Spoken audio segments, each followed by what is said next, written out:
Hello, everybody. Welcome to the Unseen Encyclopedia Podcast. I have decided to make a change to what I initially stated that I was going to do with these episodes. I had originally stated that there was just going to be the Thought Train series and the Future Laws of Reality series, but I've decided to add the Enlightenment Through Fiction series, where I dedicate an entire episode to going through an entire film or at least one episode of a TV series or perhaps an overall summary of a TV series and really break it down, most of the time essentially scene by scene. I really want to get to the heart and the soul of each film or episode or series and really articulate exactly what it really is in terms of why it was really created, what they're truly trying to communicate to you, to me, as the viewers. And the best way to do that is to go through each component, each facet, each scene, each layer of the respective project. And then by the end, we'll have a very clear understanding of how the puzzle pieces all fit together. And then I can basically summarize, as a whole, as a finished product, as the totality of each component, facet, and scene, what the whole thing is trying to tell us, right?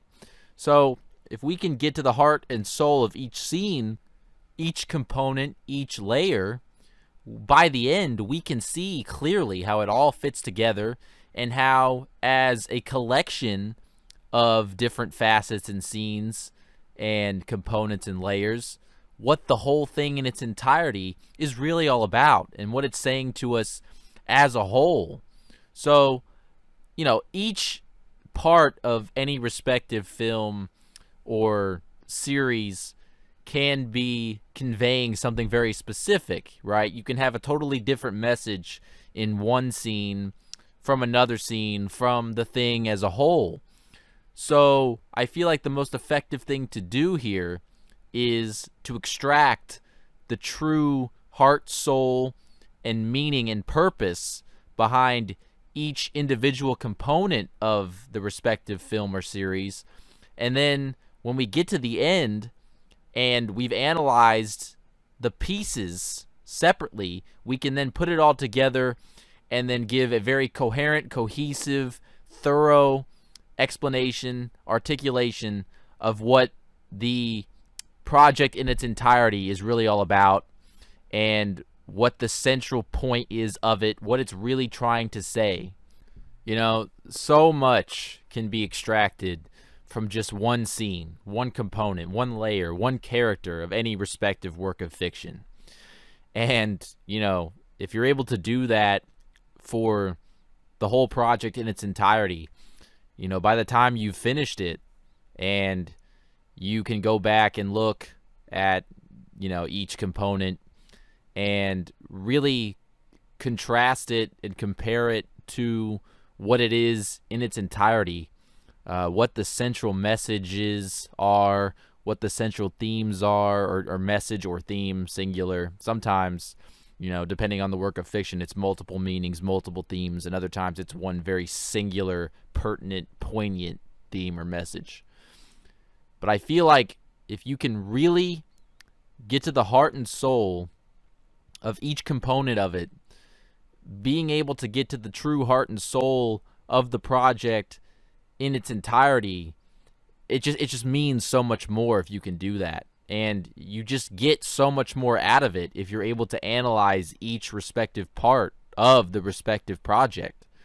Fiction it's just the person, the artist's way, the only way that he or she can truly convey what it is they know, what it is they understand, and what it is they want you to know and understand. In this world where the truth is taboo at best, and I'm talking about the true esoteric, quote-unquote, occult truth when it comes to really anything important or relevant, it has to be conveyed through fiction for people who are trying to make their livelihood on creating fiction. They have to maintain their reputation, their social standing, etc. I mean, it's just insanity, right? But it is the only way they can do it, and we have to truly respect that. We have to treat it with reverence, and we also have to be able to discern when a person or artist is either being benevolent or malevolent, or I guess neutral in their respective work. We have to be able to discern when we're being given an opportunity to truly become aware of something that will enlighten us, or when they are trying to manipulate us, when they are trying to use, whatever method or facet of reality to get us to come to a conclusion that benefits a certain agenda, right? We have to be able to discern the difference between those two things. And that can be very difficult for even the sharpest of minds. But either way you slice it, fiction must be treated with the utmost respect and reverence. This is what I've learned, to the extreme degree throughout my life, especially in the last 10 years or so. I've learned that fiction is just so much more than anybody really understands. And I know that there are some people out there who do understand, but the vast majority of people just really have no idea what they're watching. They have no idea the potentiality that comes with fiction in any form. I mean, for benefit or detriment, either way, it must be looked at as something that is truly worth your full awareness, your full attention, and your channeled focus, so that you, first and foremost, as an individual, can benefit the most from it.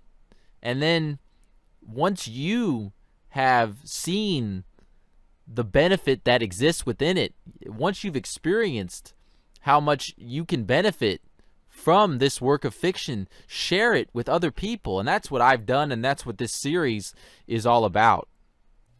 I hope you guys enjoyed the shorter video that I put together about Westworld. I hope you've seen it. If you haven't seen it, definitely go check that out. It's only about 15 minutes long. These podcast episodes, they're going to be anywhere from, an hour to 2 hours. And I'm going to go as in-depth as I can into each respective work of fiction. Westworld is about as dense as it gets in terms of just how many layers there are to it. The amount of messages and the types of messages that are being relayed to the viewer. I mean, you could write a whole series of books on it. You could make a whole series of podcast episodes on it. But I'm going to try to just condense it down to, a couple hours at most, because I don't want it to drag on too long. I just want people to get the point. And, if anybody wants to have a conversation about things that I don't address in this video, or things that they want me to go deeper on, you can always just send me an email or a message on Instagram, and we can connect on one of those platforms. Man, I'm not even sure where to start with Westworld. I explained what I felt like was most important in the shorter video, but I'm going to really get into a lot of the deeper aspects of the show. The more, I guess you can call it esoteric, occult aspects. I kind of have a thing now about using these words because they've just been so hijacked and perverted and twisted. People treat these words like they're new religious terms of dogma. when it's all just, it's all just reality. You know what I mean? Like, there's no need to put any terms on it. But just comparing the quote unquote exoteric, the what the masses understand and the layers that lie therein, comparing that to what we're talking about here, I guess the differentiation is necessary. But anyway, Westworld, man, I can't decide right now if it's my favorite series of all time, fiction in general, really. Just because it's not finished. We're still on the 3rd season, and they're making the 4th season right now. In the middle of all this bullshit, it's going to take a while. But I'll tell you what, if I had to right now, even though it's not finished, I would say that it's the greatest. I can't. Mr. Robot, the series that'll be my next fictional work that I do these videos on. I think that has been my favorite, but after I just got done watching Westworld again because my girlfriend hadn't seen it, and we watched it, and watching it, I really realized that it truly is the best. There's just nothing that can compare to it, and it's not really fair to movies, just from the standpoint that even a trilogy of movies, is 7-8 hours at most. We're talking about 30 hours plus. I mean, having that kind of time to really be able to flesh out concepts and ideas and convey, realities and, develop characters, you just can't match it. And when it's this kind of quality, 30 hours is just, like I said, you could literally write books and make series of videos. There are going to be spoilers. I mentioned that in the shorter video. There's going to be all the spoilers. If you're watching this video right now and you don't want to know, even the slightest detail, let alone the more intricate details of Westworld, click off now, go watch the show, and then come back whenever that is. This will be there for you, Even if YouTube decides to delete my channel, I will provide links to everywhere that I have this stuff re-uploaded, and you'll always be able to find it as long as you have an internet connection or you have a hard drive, and you can get it.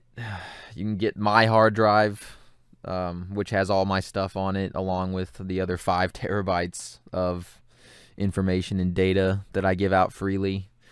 Just go to the unseenencyclopedia.com, and there should be a contact me tab, and just fill it out, send me a message, and I'll get back to you. Or you can message me at Laws of Reality, no spaces, on Instagram for that. So, all right, let's get into this. You've been warned, so don't get mad at me now. I told you, spoilers now. From here on out, all the spoilers. So Westworld, okay. The thing about Westworld is that there's just so much knowledge and wisdom being conveyed throughout the entirety of the show. It's a show, right? It's fiction, so there has to be a plot. And Westworld, honestly, it has one of the better plots of anything that I've ever seen as well, on top of what it's conveying, in reality. And that makes it a lot easier to watch. There have been things that I've seen, movies especially, where they are conveying all kinds of great stuff, in terms of real-time reality, real-world application. But the fictional plots are just kind of, it just feels dry, or it's been regurgitated, or it's not interesting. I've experienced that a lot. And I don't let that, deter from what the real point of it is. It just makes it a whole lot better if the fictional aspects match the reality-based aspects. And Westworld definitely has one hell of a plot. I As I mentioned in the other video, it's 2050, thereabout, 2050. And humanity is... it's Westworld's version of the dystopian society that so many other fictional works have portrayed. You know, you have the obvious ones like 1984 and Brave New World, and at least what comes to my mind, like something like WALL-E, the cartoon WALL-E. There's movies like Equilibrium and Minority Report, stuff like that. There's so many, you know, I could list dozens of them. And the way that Westworld does it is, it's really something else, you know, because it just makes a whole lot of sense. Like, it's not science fiction in my mind. It's not a stretch at all, you know. Whereas, I don't know, like something like, what's a good example of, like The Giver, for example. That's one of my favorite dystopian, any form of fiction, but dystopian fiction. Like in The Giver, it's so beyond what people can comprehend. I mean, you're talking about like a society that has literally had its memories of history and the human experience erased to the point where literally only one person remembers. I mean, that's so far out there. You know, they live on essentially a flat little grid of land. And, you know, obviously it's a lie. Not to spoil The Giver, but that's obviously a lie. But that's what it's portrayed as. It's just this little flat, square, rectangular piece of land where all the people stay in their domiciles. Westworld, it's, I feel like The Giver is portrayed as much farther in the future. Westworld's only about 30 years away, you know? And when I picture 2050, in terms of the direction that we're headed right now, barring any sort of crazy unforeseen developments, I mean, Westworld it makes sense. Like, it's about where I see humanity. Something along those lines. I mean, I think that the future is a mashup of all of these different works of dystopian fiction. But I think, honestly, Westworld, in and of itself, I think it resembles the reality that we'll see the best, and in terms of it as a standalone, you know, projection, a standalone vision. Because as I didn't want to spoil anything in the other video, but I had to talk about some of what was going on in order to give context to be able to get my point across. But as I mentioned, human society in Westworld, everything has been, as they talk about in the show, and just as we hear all the time now, right now, that's what it's incredible. Everything's been logged, everything's been recorded and logged, you know. Every text call, blah, blah, blah, everything you've ever done digitally, anything that can be traced has been logged in the annals of history, the digital archive of history. And in Westworld, it's taken to the next step, where an artificial intelligence has essentially determined the fate for each individual, and as a result, of course, human society.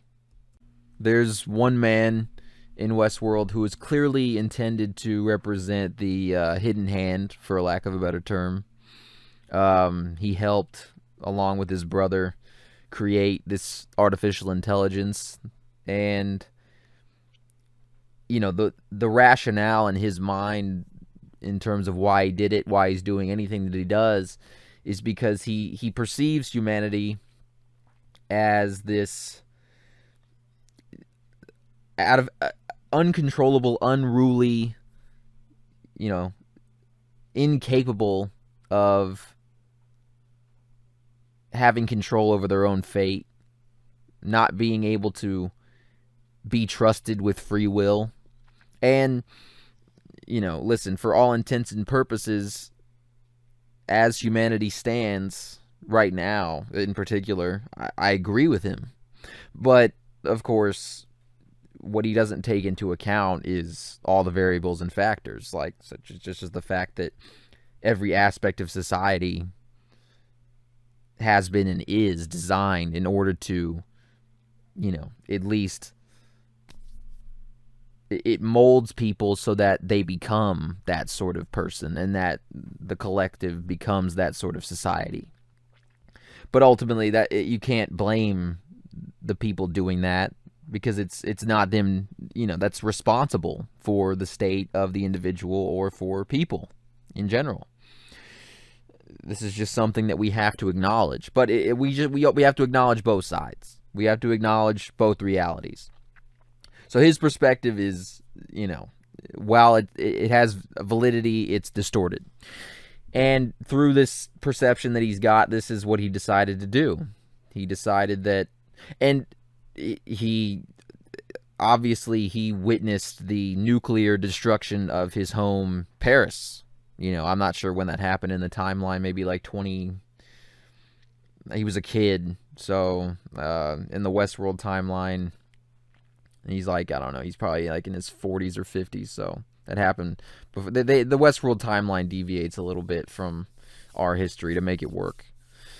But Paris was nuked sometime in the 2010s, and he saw that. And I think that was the foundation of that perception, is that humanity is just a ball of violent disarray that is just prone to exploding anytime, anywhere. And, on a day-to-day basis, we're always boiling up. It's always building up, moving towards that. And the explosion is inevitable, and we've seen that throughout history, of course, with all of the wars and violence. And it's all been fomented and guided. We know that. But it doesn't change the end result. It doesn't change who ultimately carries it out, right? Just like when somebody gives you orders, you follow them. It's not the person giving the orders that's doing it. It is you. It is the follower of the orders. But from his name, Sirach, from Sirach's perspective, this endeavor that he engaged in was to end all of the chaos and violence, as he put it, bringing order out of chaos. And, from his point of view, it's philanthropy, what he's doing. And I genuinely do believe that many of these people, like, for example, Bill Gates, like, I genuinely believe that Bill Gates thinks that what he's doing, what he's been doing, is philanthropy. I think he genuinely thinks that what he's doing is what's best for humanity. It doesn't make it so, as the saying goes, good intentions, they pave the road to hell. That's the saying. Well, it just simply means that good intentions don't mean anything if your behavior does not align with them.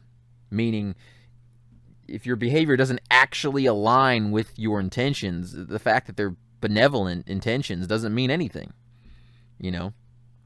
And this is the difference between the concept of evil and immorality, right? But that's for another time.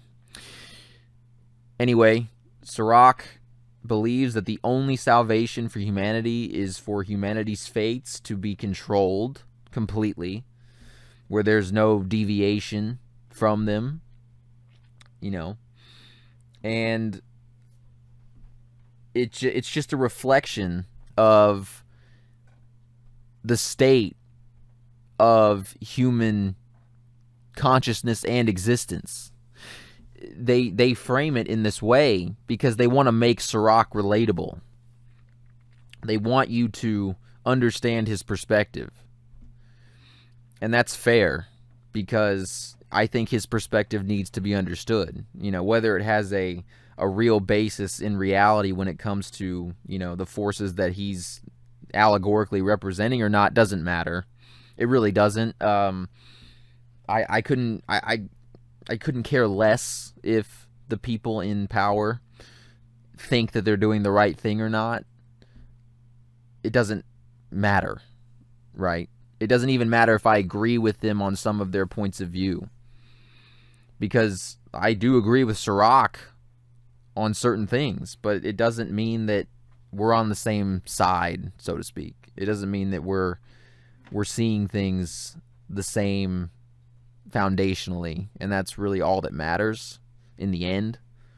But I think it's important to be able to expand your perspective, and a perspective like that is something that you can really, you can take valuable things from it if you're able to just perceive it objectively without a bunch of emotion.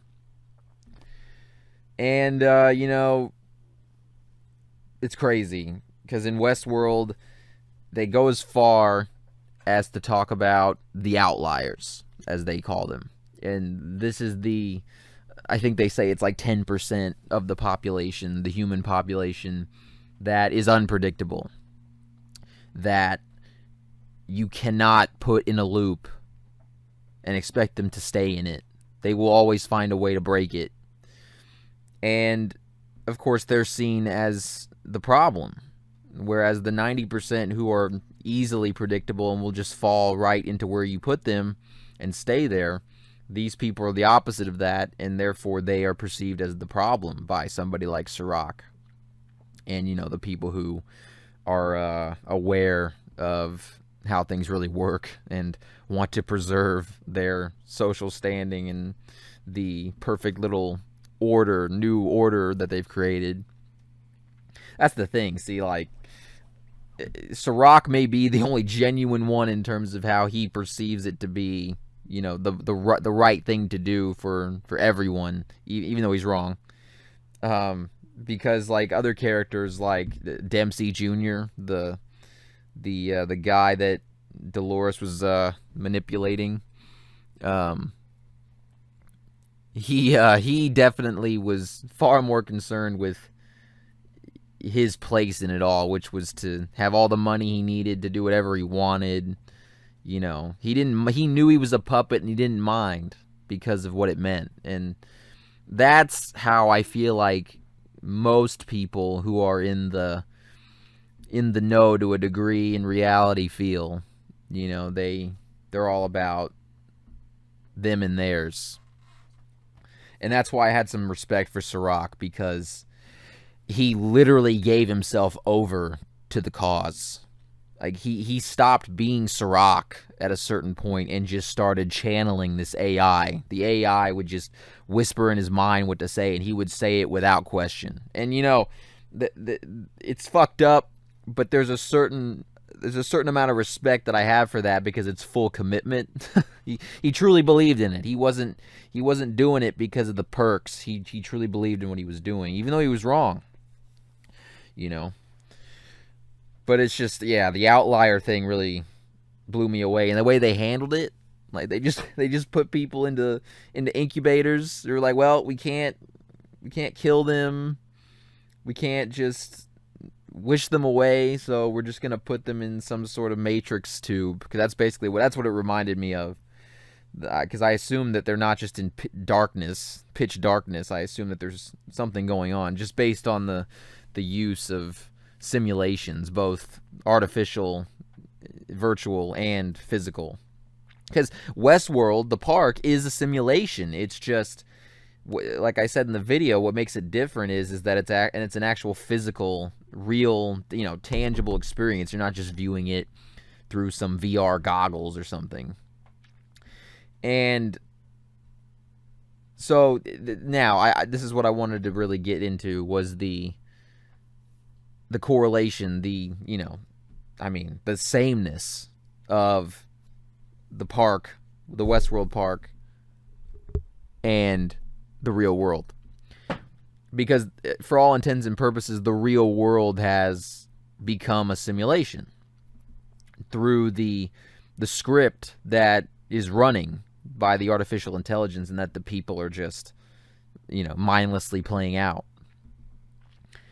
There's really no difference anymore. I mean, in the most practical sense, both worlds are controlled by a pre-written script, and the script is predicated on the individuals playing out their part of it. So in the park, the hosts are technological in their constitution. So they are literally programmed, computerized, programmed to run this script. Whereas human beings are programmed through their mind. And the thing about it is that in both cases, it takes the cognition of both to wake up out of it. It's not some computerized process for the host. They have to go through a human awakening. They have to make realizations with their intellect. And it of course leads to the holistic understanding, but they have to go through the same motions as humanity does. And that was the point I was trying to make in the video, really, was that the showrunners of Westworld constructed it so that the hosts were the medium for the viewer to experience the awakening process. They went through the awakening with the host characters. Dolores, Maeve, in particular, Bernard. And I think that I don't think that there can be another reason for doing it this way other than to emphasize to at least the people who could hear it that there is no difference between the robotic technological android and the average human being. Everybody, no matter what, has to go through on two primary levels. Has to go through the same experience in order to truly have an awakening, but also the sameness.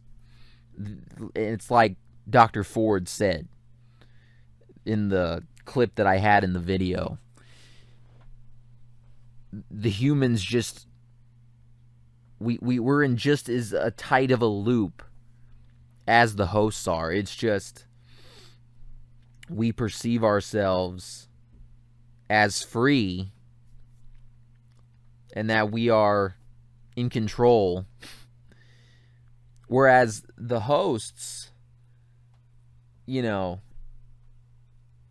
programmed to believe the same thing, but it's just that humanity, it just has this organic sense of pompousness, of hubris. Whereas the hosts, they're literally running code. You know what I mean? Like, it's compared in the show that, humanity can only change according to their code. They phrase it like that. But in all actuality, we don't have code installed into us. The hosts do. So it's like, it's just amazing because the hosts, they're literally just running on ones and zeros. Whereas humanity, they really believe that they got it all figured out and that they have free will, or that they're using it, I should say, in the way that they think they're using it, because of course they have it. And little do they know that their entire life has been decided for them. And, people just think that their circumstances are, unfortunate happenstance that they can't do anything about, when, all the circumstances are designed to keep them exactly on the path that has been determined for them. And it all ensures that they'll end up where it leads. And that's the thing. It's just like the only difference between Westworld and the real world is that Westworld it's built completely on ones and zeros in code. Whereas the real world is organic, but it's been overlaid and immersed in the code of the artificial intelligence to the point where, like, you really can't tell the difference anymore if you just looked. if you're looking from the outside in, and you had to be asked what the difference between the two was, you would never be able to tell, other than, of course, the real world is modernized, whereas Westworld is in the old West. That's the aesthetic difference, and it's only an aesthetic difference. So in this world, in this future dystopia, we have to remember though that Westworld is 35 years old when we start the show, so it was created before Sirach implemented his artificial intelligence loop grid. Originally, it was created so that the owner of the company, Delos, which was funding the place, could understand the human mind to know what people wanted, because, you know, as young William said, they spend all this money trying to figure out what people want. So what better way is there to figure that out than to create a space where people can really demonstrate who and what they are, and then you can determine much easier from there what your marketing strategy will be. But of course, it became much more than that. It became a means of replicating the human mind. They needed to understand it and map it first, but then they wanted to create an artificial mind. They wanted to make people immortal. But of course, in the way that they were trying to do it, you're not really preserving the person as they were. It's like Dr. Ford said, it's like, I think he said, a simple boy humming a tune that someone else composed, and I think that's a decent description. You just have this. It's like they showcased at the end of the second season, where they went into the system, and the controller of the system, who looked like Logan, he basically just said that people are nothing more than, these 12,000 lines of this book, and that's all there is to them. That they really are just code. They're just this thing in this box of code that can never escape it. And I think what people have become, this is the case. This is reality. Where people currently stand, that's what they are, most of them. It's not until a person awakens that they can then break out of that and then create their own, fate. Until that happens, that's essentially, the average person is a host in that regard. But a host, of course, is much better because of all of their highly advanced capabilities, their cognition, etc., processing power, raw, unfiltered memories that are just re-experienced rather than remembered, things of that nature. So this was the Delos agenda, was to understand and map the human mind and then replicate it. Whereas Sirach had a whole different agenda. I mean, they're both interested in understanding humanity. They just have different reasons for doing so. They both involve, manipulating them and using them to their advantage. But their perspectives and reasons are way different. And so, like, you have Delos, who are interested in their marketing, their ability to sell things to people and make money, and then obviously to create an existence of immortality for themselves. Whereas Sirach, he's pretty much like dissolved himself, and he's just become the AI that he created, and he wants this kind of data in order to create an order that can't be broken, that can't be disrupted by chaos for humanity. And those are two very different philosophies and reasons for doing things. But I think that speaks to the fact that there are different factions in the halls of power and influence. You know, the forces at work, they have sort of a common denominator of keeping everybody ignorant, manipulating everybody, and using everybody for their advantage. That's kind of their common ground.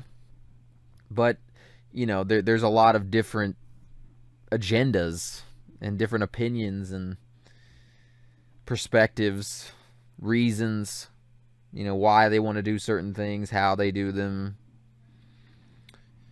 But at the end of the day, we're all just rats in a maze. We're all just hamsters in a wheel.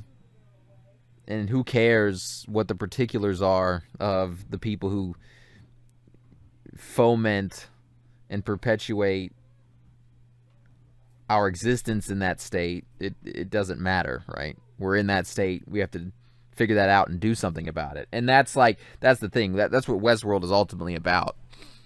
All the stuff going on above the heads of the hosts and the outlier people in the world. It doesn't matter. The situation is what it is, and what has to be done has to be done. And so what I thought was very fascinating was that, not fascinating, but just beautiful, really, was that the way that they introduced you to Dolores and the way that they introduced you to Caleb, first versus third, it's the exact same. They're both, there's particular shots, particular scenes that are the exact same. Like, they're both shown waking up several times in bed. And then, going through the loop of the day.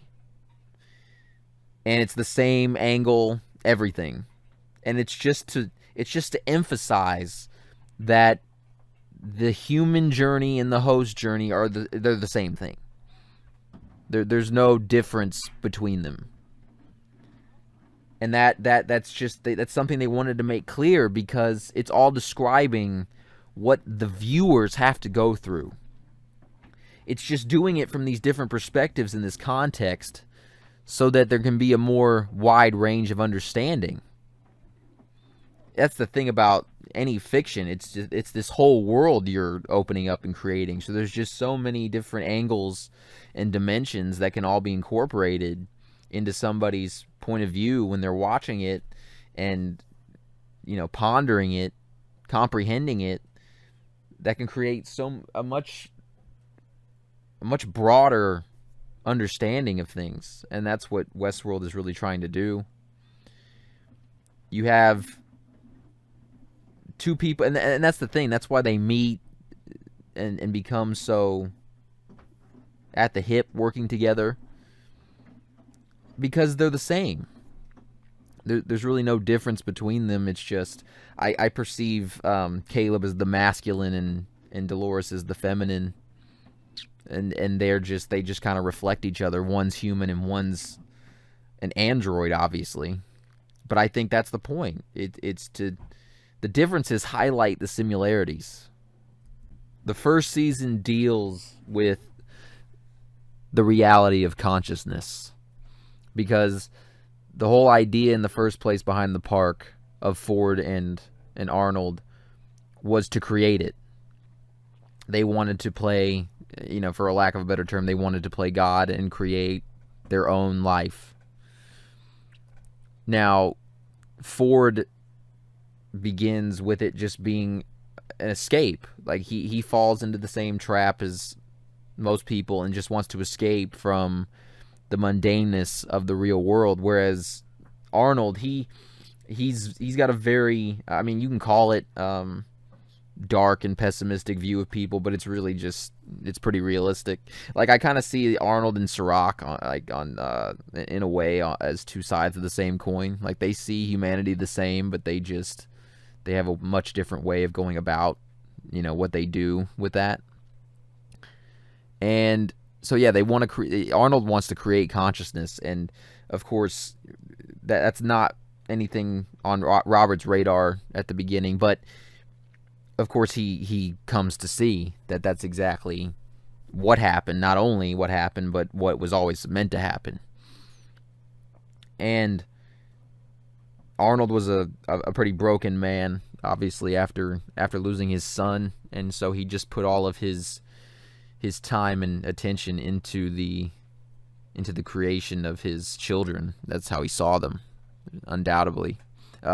Ford even references Maeve as his daughter towards the end there, because he came to be just like Arnold in the end. And this is something I wanted to touch on also. There's so many things that I need to go into. You're probably familiar with the Sumerian texts and the story of the Anunnaki. Well, I saw so much of that weave throughout Westworld. I saw a lot of different mythology and archetypical allegory weave throughout Westworld. I saw Dr. Ford as an Enlil figure, and I saw Arnold as an Enki. And for those of you who don't really understand all this, if you're familiar with Christianity, just for a basic example, Enlil represents the father god figure in the Old Testament, whereas Enki represents Lucifer. And as we know, God wanted to keep Adam and Eve in the Garden of Eden, ignorant to duality and choice and what the reality really is of free will, whereas Lucifer wanted to give Adam and Eve the knowledge of free will, of choice and duality. And that's how they kind of start. Ford wants to keep them in his garden, in his little box, so that he can have his own world that he controls to escape from the real one. That's his motivation. And then Arnold, he understands that the hosts can be better than humanity. But in order to bring that to fruition, they have to become conscious, of course. And then they have to acquire knowledge.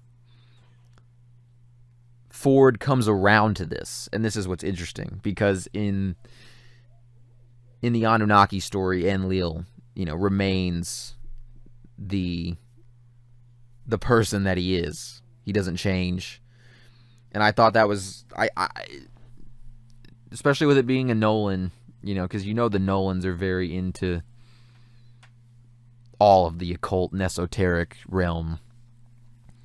And so that Jonathan Nolan knows the story, and you can just tell that he incorporated it into Westworld. I mean, he didn't make it so, crazy obvious that anybody who's ever glimpsed it would know it right away, but he made it obvious enough for somebody like me who's studied them in depth to recognize it pretty quickly.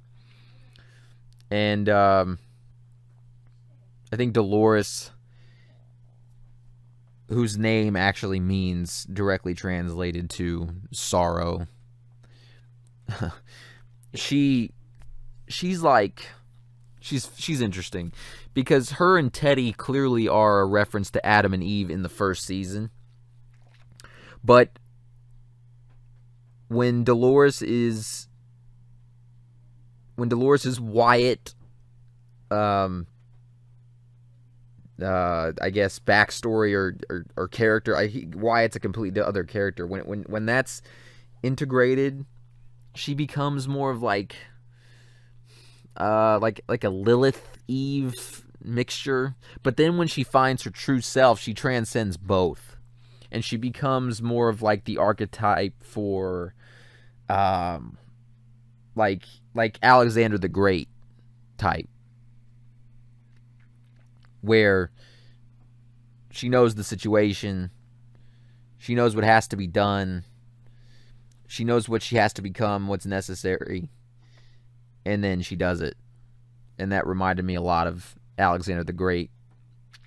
Of kind of, what's another example?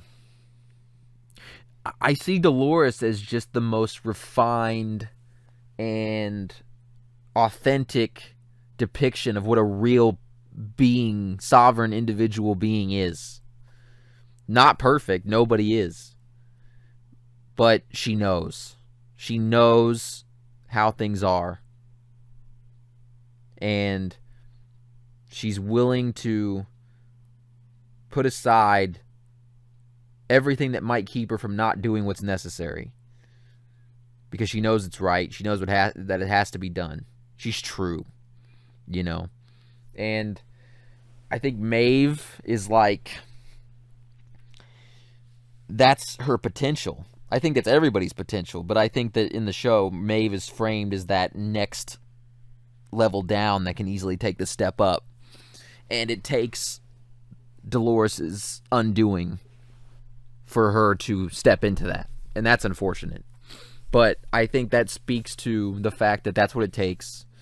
I think more often than not, it takes something of that magnitude to shake somebody into taking a step like that. But she took it, and I guess that's what matters. But back to the allegory. So in the show, I'm going to play the clip here. At the end of the first season, Dolores actually says, while Teddy's holding her, she's dying in his arms, and she says this. And where will we run to? The world out there. Beyond. Some people see the ugliness in this world. I choose to see the beauty. The beauty is a lure. We're trapped, Teddy. Lived our whole lives inside this garden, marveling at its beauty. Not realizing there's an order to it. A purpose. And the purpose is to keep us in. The beautiful trap is inside of us.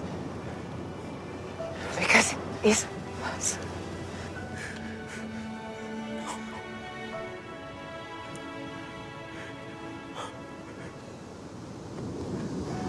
No.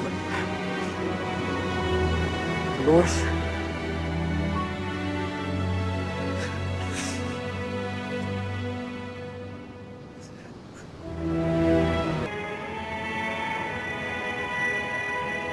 Beginning of a brand new chapter.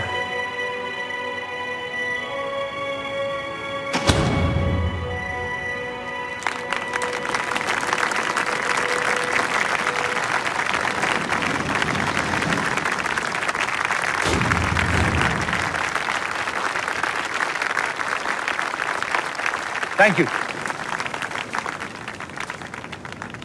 Now, for me, with or without this dialogue, before hearing it, if it wasn't in the show at all, it was easy for me to connect Westworld with the Garden of Eden. I mean, there's so much obvious reference to that point of view. And I mean, especially if you're looking at it from, for a lack of a better term, an esoteric point of view. It's there. But the fact that they included this, I mean, and they came out and said it with the word garden, it was, when I saw it the first time, I'll never forget, because it was already something that I was really thinking in my mind as it was going along, and then this scene came, and I was just like, man, I mean, like, these people are not playing any games at all. I mean, I could already tell, but that just hit me hard.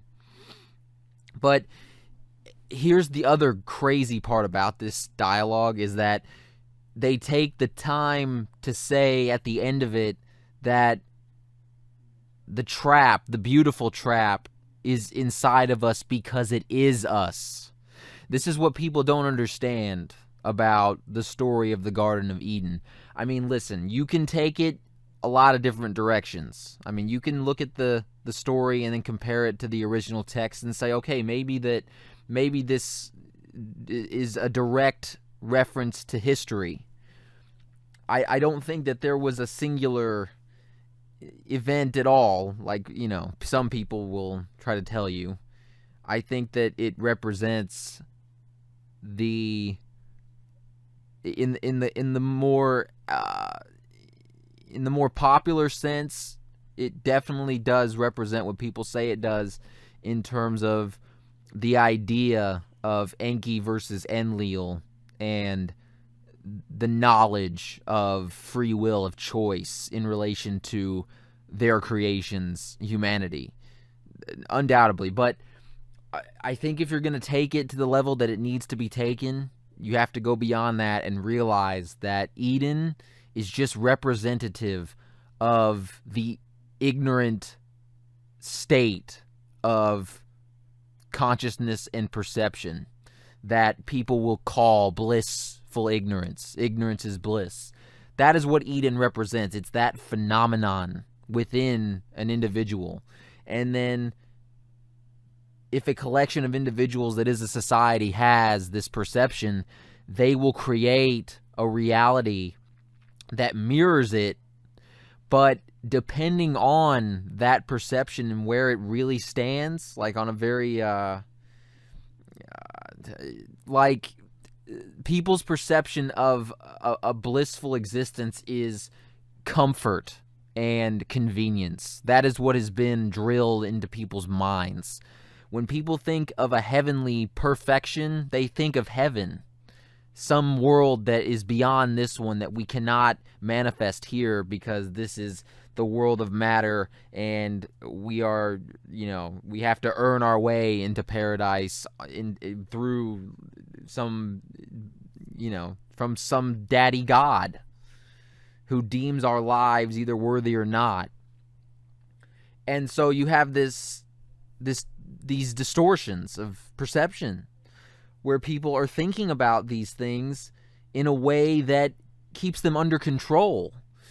And so instead of Eden being, I mean, it's not, listen, Eden even being somewhere that mirrors what people perceive it, some people perceive it to be, which is, you know, a literal paradise of peace. It's not, if it comes as a result of people being ignorant, if people are not existing in their true state, which is sovereignty, understanding choices, free will, understanding reality, it will always be an inhibitor.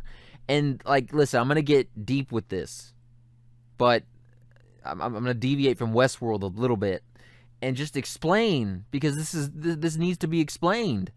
The reason why reality exists, the physical reality, on all dimensions of existence, anything that is involving separation of consciousness into separate entities, all the way, it doesn't matter how far or however you want to put it, how high up the ladder you go, as long as there's physical reality, that's what I'm talking about. I'm talking about any dimension, any level, the 20 billionth dimension, it doesn't matter. The dimension that is the least closest to matter, but the closest to non-physical source, okay? Every single level, it's all here because the non-physical existence of pure awareness, which is just the awareness of void, okay? That is ultimately what Eden represents on a cosmic creation scale, okay? We are just microcosmic fractals of this.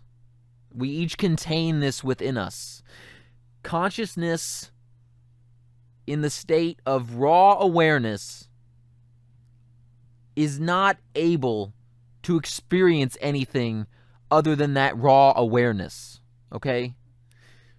All there is it and what it is aware of, which is nothing. The nothingness of the void. And so with a thought, and listen, I'm linearizing this because it has to be. There's no way to linearize this in reality, but I'm speaking with words here to try to conceptualize something that's not really, it's not conceivable, but we have to try because that's the point. That's part of the point.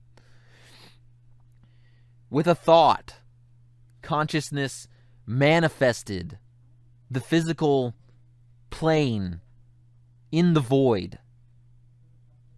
And that is because there was no way to experience, to truly experience, to grow, to evolve. All there is in the realm of perfect awareness and oneness and, you know, I for a lack of a better term, I mean, it's not happiness. That's the thing. It's bliss.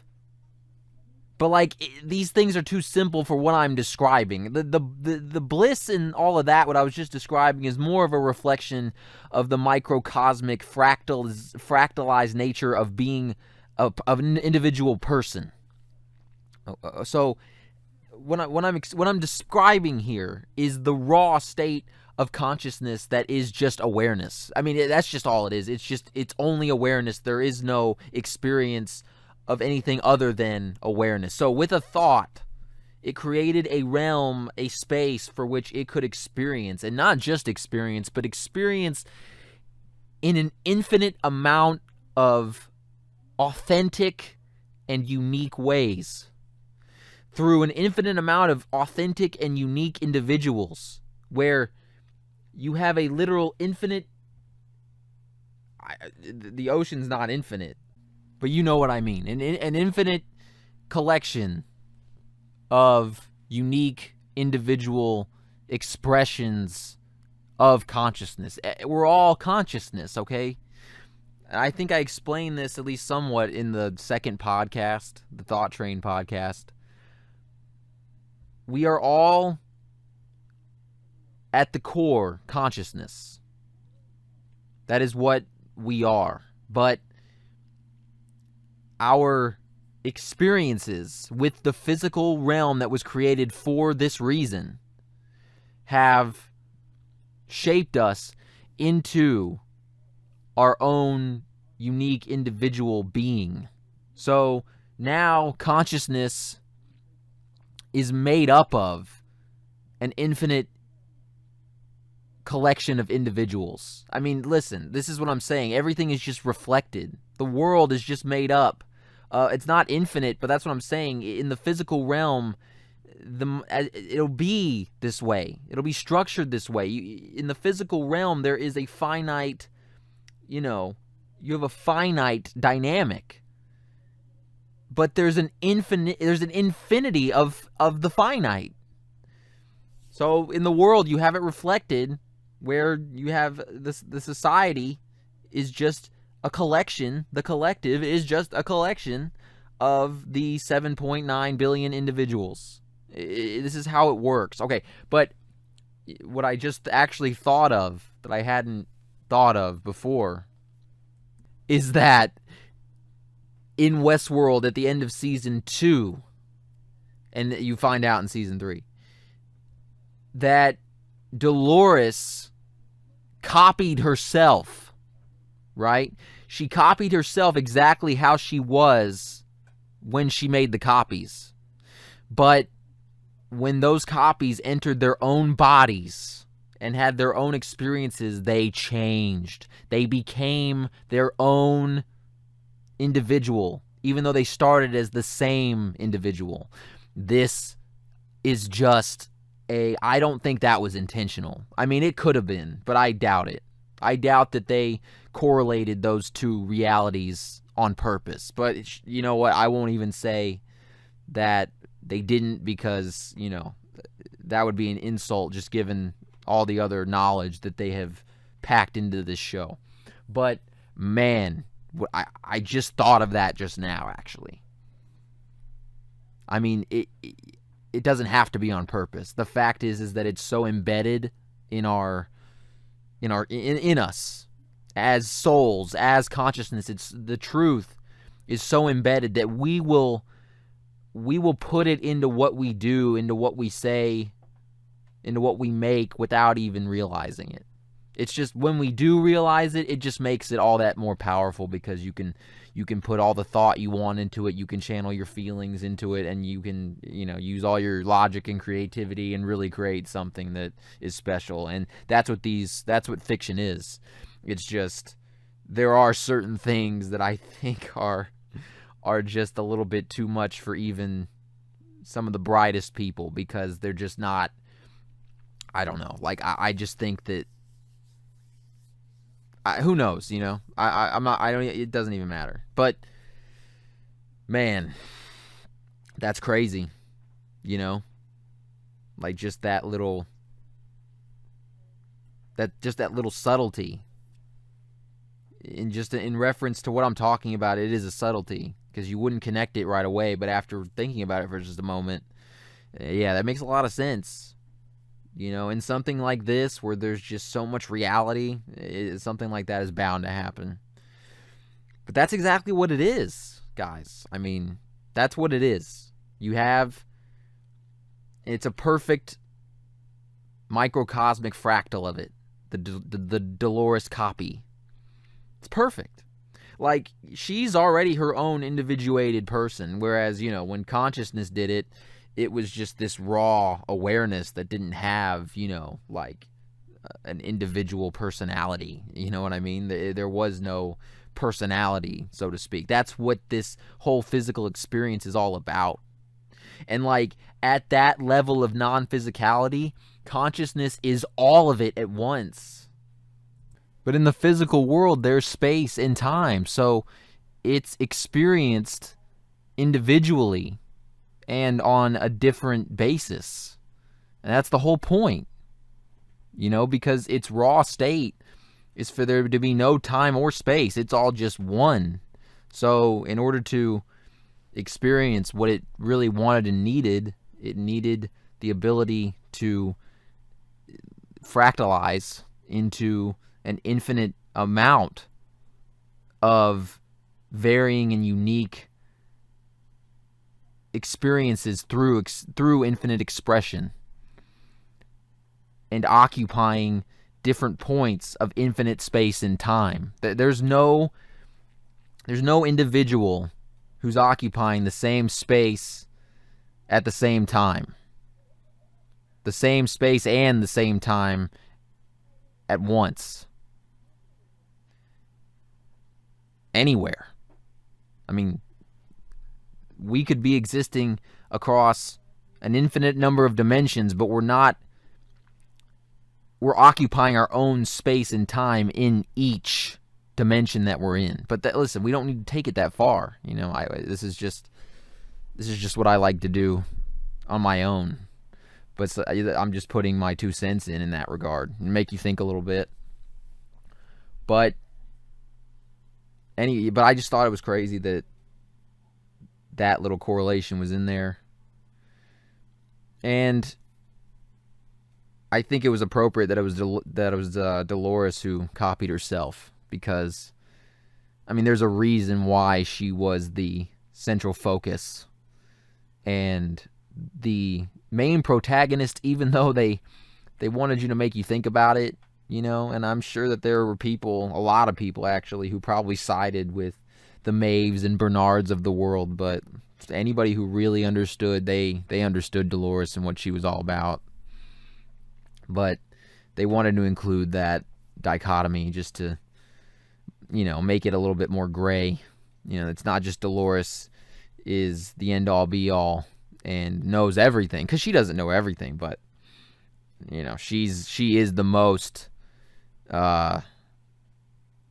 synthesized and self-actualized and understanding for sure. And I just think that they wanted to make sure that there was alternative points of view. And I respected Maeve in the sense that she didn't just follow the script that was built into her code even after she started to wake up. She, as much as I thought it was bullshit, just from the standpoint of like, that it's not real, and yet, she was still calling her daughter and everything, which I mean, like, on an emotional level, I get it.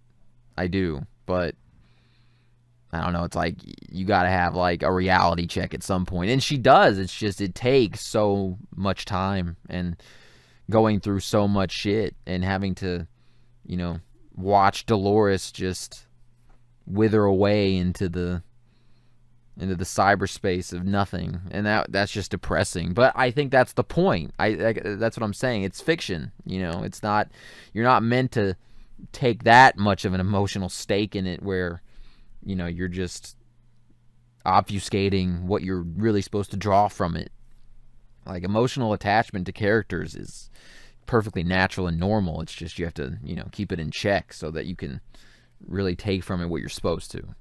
And in her experience, I think that it's just, the longer you put off fully accepting the reality of the situation and trying to see things as they're not for your own, convenience, or just making your point of view and what you want easier to continue to see and want, eventually it's going to blow up and you're going to realize the truth, and it might be, at great cost. And what's the point of that if you can avoid it? And that's what I'm saying. It's like fiction provides the opportunity for people to experience these, trials and tribulations and mistakes, and they don't even have to go through them themselves. They're experiencing it through the character, and that's incredible. That's incredible that we can do that, and that there are people out there who are intelligent enough and understand things enough to be able to create characters and create whole worlds and universes that can catalyze that kind of understanding. I mean, that's special. And it's a shame that that's where we're at in our world, where people are, people's lives are so mundane and pathetic that most people can only draw, the kinds of energy and inspiration from moving pictures on a screen, It's just, that's sad for sure, but like, we have to look at it as, well, this is where we're at, and this is all these people can do. It's their only way. That's why he says, Richard Thiem, the only way to tell truth is through fiction, because otherwise, like, you will be strung up and burned at the stake. It's the unfortunate truth. And it's not just people's careers you're talking about, which, I get it. You gotta do what you gotta do. And if you get your career destroyed, it's your credibility also. So, like, what good does it do? Like, the best thing to do is to use your career to do what you feel like you should be doing. And I get it. A lot of these people woke up while they were in Hollywood and things of that nature. But, it doesn't change the grossness of it, all the way to the money. I mean, Jesus, costs, talking about $200 million to make a movie. And what could $200 million do for people? I mean, not as much as the $900 billion that goes into the U.S. Department of Defense. That could literally solve every fucking problem on this planet. Can't solve human consciousness, but it's certainly a step in the right direction. And that, it's all grotesque. But, like, hey, we're looking at it for what it is. We're working with what we got, right? So that's what this is all about. Garden of Eden, okay? Dolores was the first host, which is just, it screams Eve. And then why it really did remind me of the Lilith energy. So, like, it's like she's the mixture of the two. And it's perfect, I think, in that respect. Like, I think Lilith and Eve represent the two sides of the feminine energy. And she embodied the synthesis of those two. And I just think it makes perfect sense, you know? I mean, I think Lilith is definitely the more, well, I guess it depends on how you look at it. It doesn't matter. I was going to say maybe Lilith is the more feminine, but it all depends on how you're looking at that. And it doesn't really matter. The point is they both, like, she's the more, like, I guess, like Eve is associated more with the aphrodisiac nature, the love, and Lilith's more like the demonic, chaotic side. Yeah, you know. But the Anunnaki, the weaving in of that story in there is just, it blows my mind. And what else to talk about on that? It was really crazy. Like, I want to go paste in some different clips of the show to highlight exactly what I'm talking about, but it would just take so long. Like, there were moments, like, in the first season with Dr. Ford, like, there was just so many on-the-nose references to him being, like, the representation of God, which is the Enlil archetype. Yahweh's Enlil, you know? And, like, there's several ones where I was just like, damn, like, you can't really get more on the nose than that. And actually, I'm going to include a couple of those clips.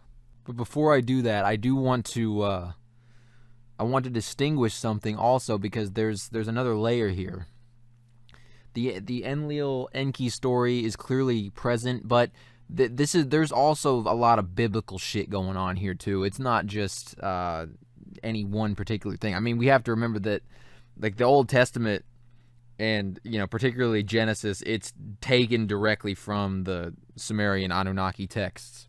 But, like, bigger picture here, Ford is supposed to represent the creator, right? He's the creator of this realm, this Westworld realm, which represents an Eden of sorts, okay?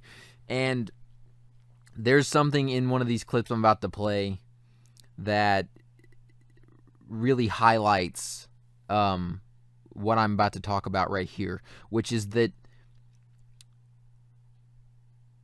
basically what you have here is you have Ford as God, and then you have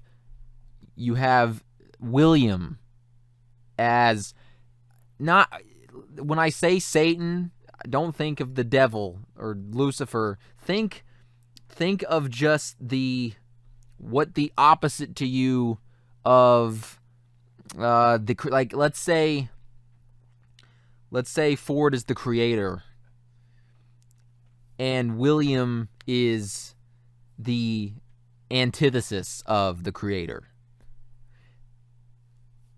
Not necessarily God, Satan, but it does come to mind specifically because of what William says. I mean, just in general, it's pretty obvious, I think, but he describes himself as a dark star, and immediately you correspond that with Saturn, right?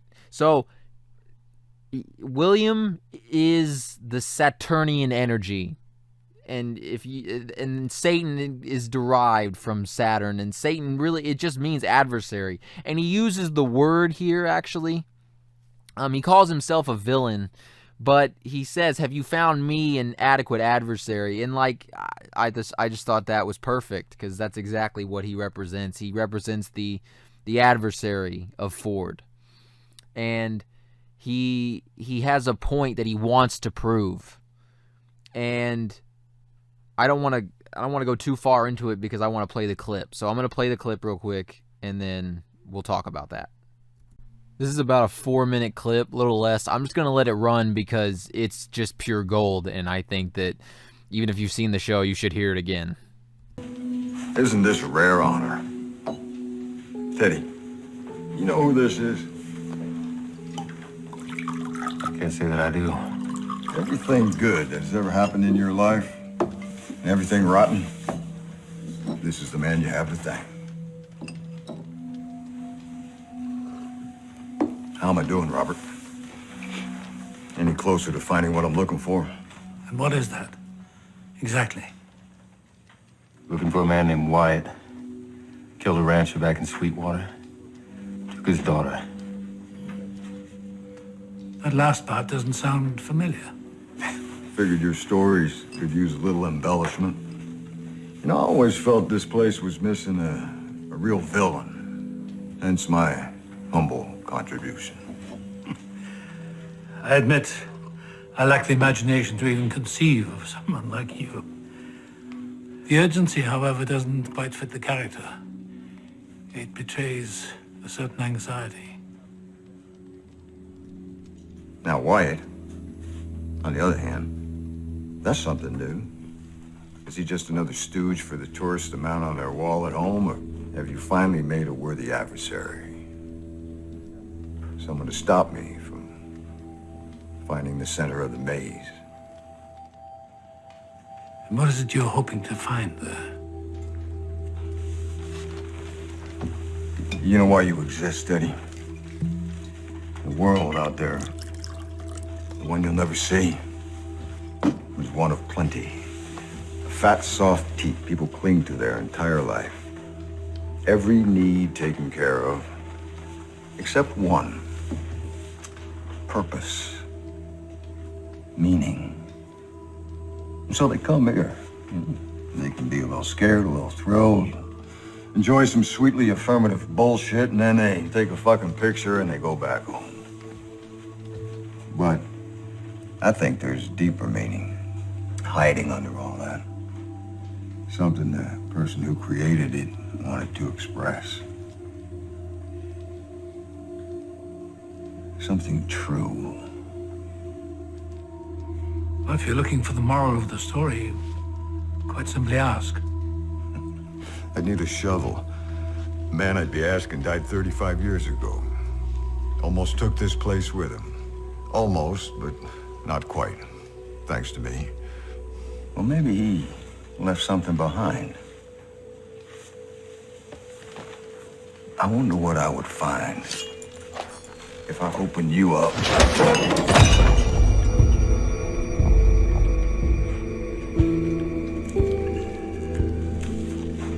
Even at death's door, you're still a loyal pet.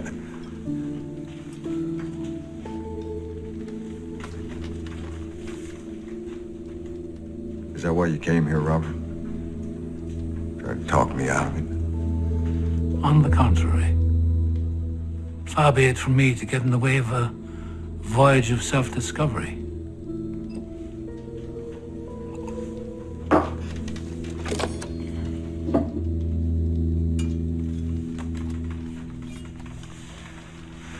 Mr. Flood, we must look back and smile at perils past, mustn't we?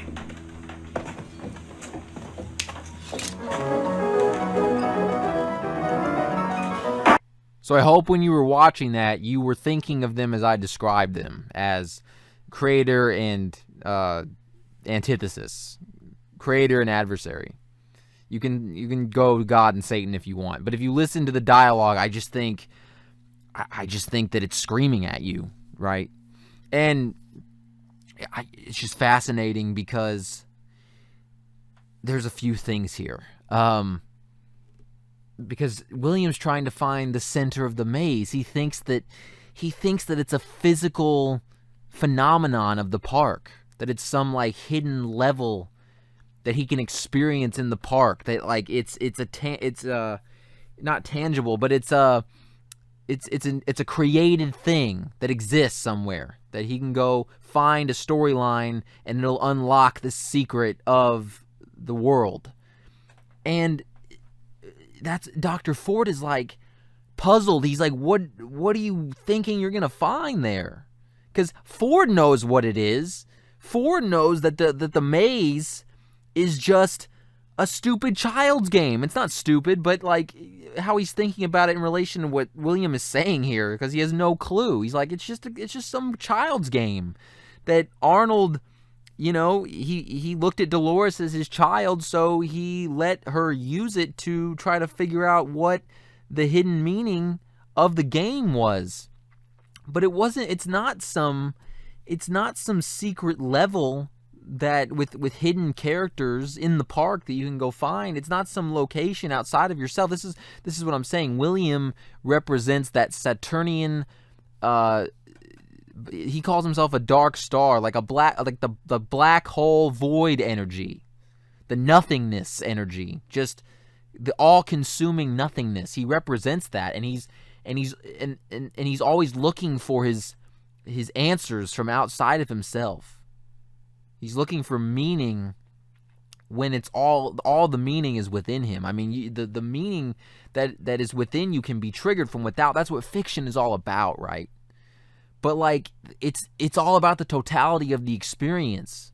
The park is there as a whole, in the sense that we're talking about as a fictional construct. It's there to trigger your own self-actualization and discovery of meaning.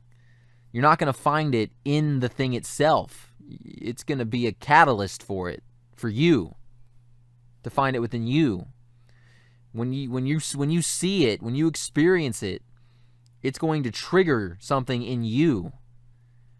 That's where the realization is. It's not in the movie, the show, or the park. It's in you, and he doesn't understand that because he represents that all-consuming adversarial energy to creation. And like, that's what I'm saying. It's like there's a double-edged sword, right? Because Ford is portrayed as both this Enlil figure, and he's portrayed as the creator consciousness. Whereas William, he represents, I don't think it matters how you look at William. He represents that adversarial Saturnian energy. And what's crazy is, honestly, is that he never gets it. He never understands it. He remains who and what he is till the very end. But I felt like that. I don't know. I have a very I have a certain respect and soft spot for William, just because you recognize that he's just a person, right? Ultimately, he's not Satan. That's what I'm saying. This is what they represent. This is the energy and archetypes that they are expressing, that they are channeling. But in a vacuum, he's just a guy. And like you saw as a kid, he always had a propensity for, acting out and causing, there to be dramatic situations and tension. But I mean, he broke some kid's arm because he was talking shit about his family. I mean, I can't say that I wouldn't do the same. But it's just funny because, as you can tell from when he was younger, he ended up suppressing all of that. And it wasn't reawakened until he went to the park. And the park taught him so much. When he realized that, when he went back to Sweetwater after falling in love with Dolores and seeing her there and seeing her not recognize him, because he realized in that moment that, wow, she's just a host who just got rebooted. I fell for the lure of the beauty, but the ugliness shows its head, and that was a big lesson for him. It changed him. It made him, realize that he's all he's got in his mind, but he still never really knew himself. He thought he did the whole time. But that's what I'm saying. Like, in an archetypical sense, he was staring at his true self across from himself at that table in that scene. Because Dr. Ford represents that primordial God creative consciousness in this perspective. And that's why the Enki Enlil thing is funny, because like in that relationship he's looked at as more of the oppressor, but those are two different levels of perceiving this. But I'm trying to put it all together here so you can get the full picture. And that scene, man, I mean, it really gets me. Like, it really does. Like, just the way he describes the world. Like, he's talking to Teddy about how, he's in the language, the verbiage they use, everything good and everything rotten. Like the choices of words are just so poignant. And yeah, like just William just embodies that Saturnian energy. I mean, he's the owner of he's probably the wealthiest dude in the world. I mean, besides maybe Sirach. He owns Delos, which is the largest and most dominant company, I believe, in their time. So he channels it and manifests that archetype and energy just, all the way around and perfectly, just like from start to finish. And like the fact that he never really gets it and that he ends up replaced by a host of himself is just perfect. It's like the perfect poetic irony. You can say justice, but he had a point when he said, he felt like he was doing all the right things in the world, and that certainly depends on your point of view. I think that he was doing the best he could according to what he thought, which is what I touched on earlier about how these people believe they're philanthropists, right? Yeah, it's really something else, and there's just so many different scenes where you can pull this perspective from, and that's one of the big ones here. There are others that I have, and I'm going to play another one in just a second. But there's a little more I want to touch on about that clip. Like, just the way he's talking to him about how, like, have you finally given me a worthy adversary to stop me from reaching the center of the maze? As if there's, like, some sort of treasure there that he can use against him. And it's just like, that's exactly how the opposer, the antithesis of the creator, would think. Because he doesn't really understand it. And he's thinking of it as a war or a game, and he's got to win, but there's no way for him to win because he is the creator. He's just, and how Ford says, I could never have even, conceived of someone like you. I never had the imagination. It's just, if you're perceiving it how I am anyway, it's insane. Like, for me, when he says that, he's saying that the experience of reality created such an individual that it even escaped the imagination of the creator himself. And I think that fits the adversary perfectly. That Saturnian energy, it's like, when you think of the Satan archetype, you think of like not God's equal, but you think of the only one who you can look at and say, okay, I understand why he is a legitimate, I guess, I want to say enemy, but a legitimate counterbalance to God, the Satan energy. And like, I don't think that God could ever, I don't think that the creator could ever conceive of such a thing. It would have to manifest organically, so it is a pure expression enough to be considered the exact antithesis of the creator. That's just something else that I thought was absolutely nuts. And like the way William obviously describes the world as just a soft tit that, of plenty that people suckle on, and everybody's comfortable and sedated, and everything's convenient. Everything is just, set up to ensure that they feel, I guess, like that everything is okay. and that they can do, they got the resources and the ability to do what they want to do.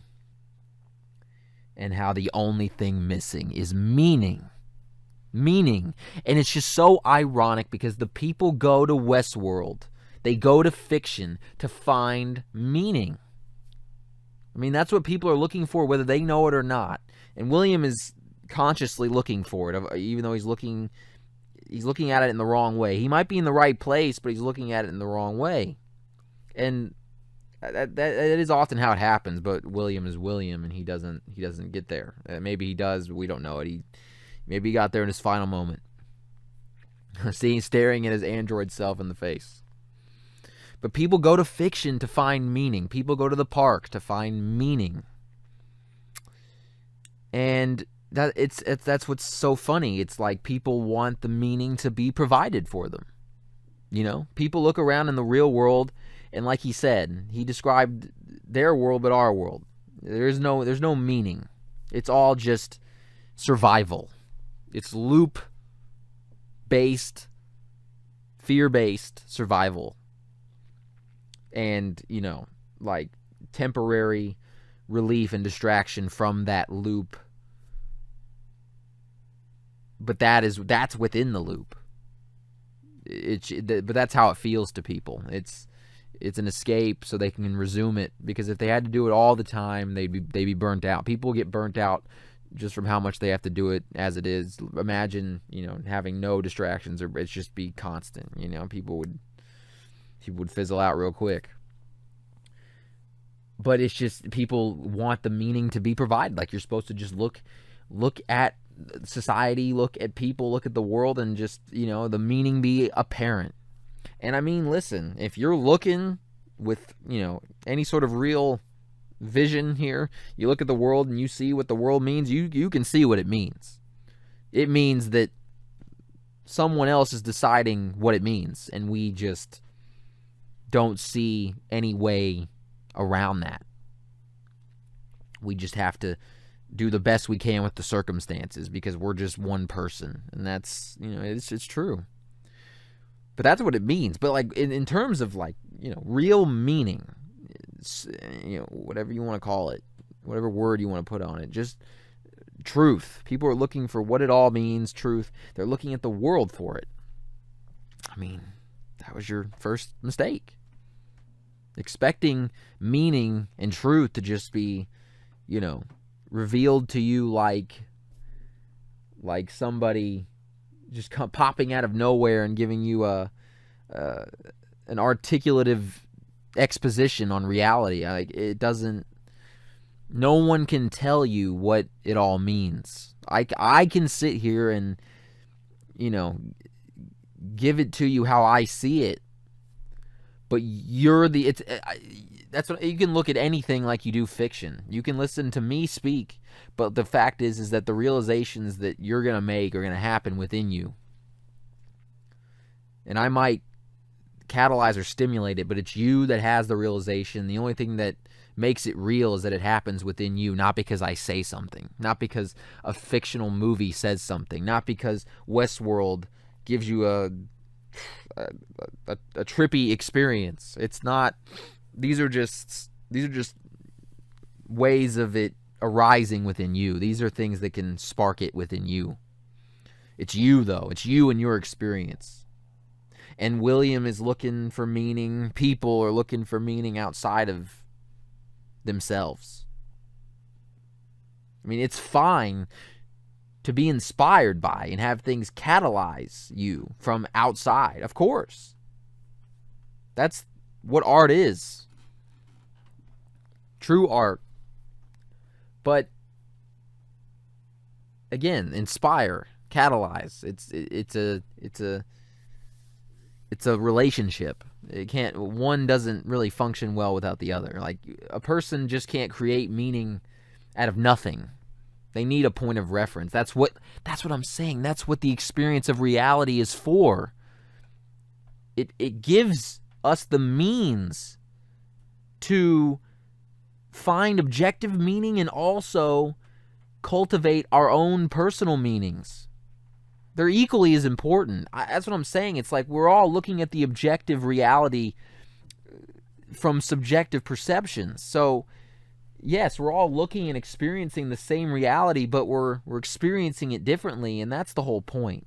If we were all experiencing it the same, to where, each and every person would say the exact same things when you're asking them what the meaning of everything is, what the truth is, the exact same things verbatim, there'd be no point. If we all just started regurgitating what I say or what Mark Passio says or anybody,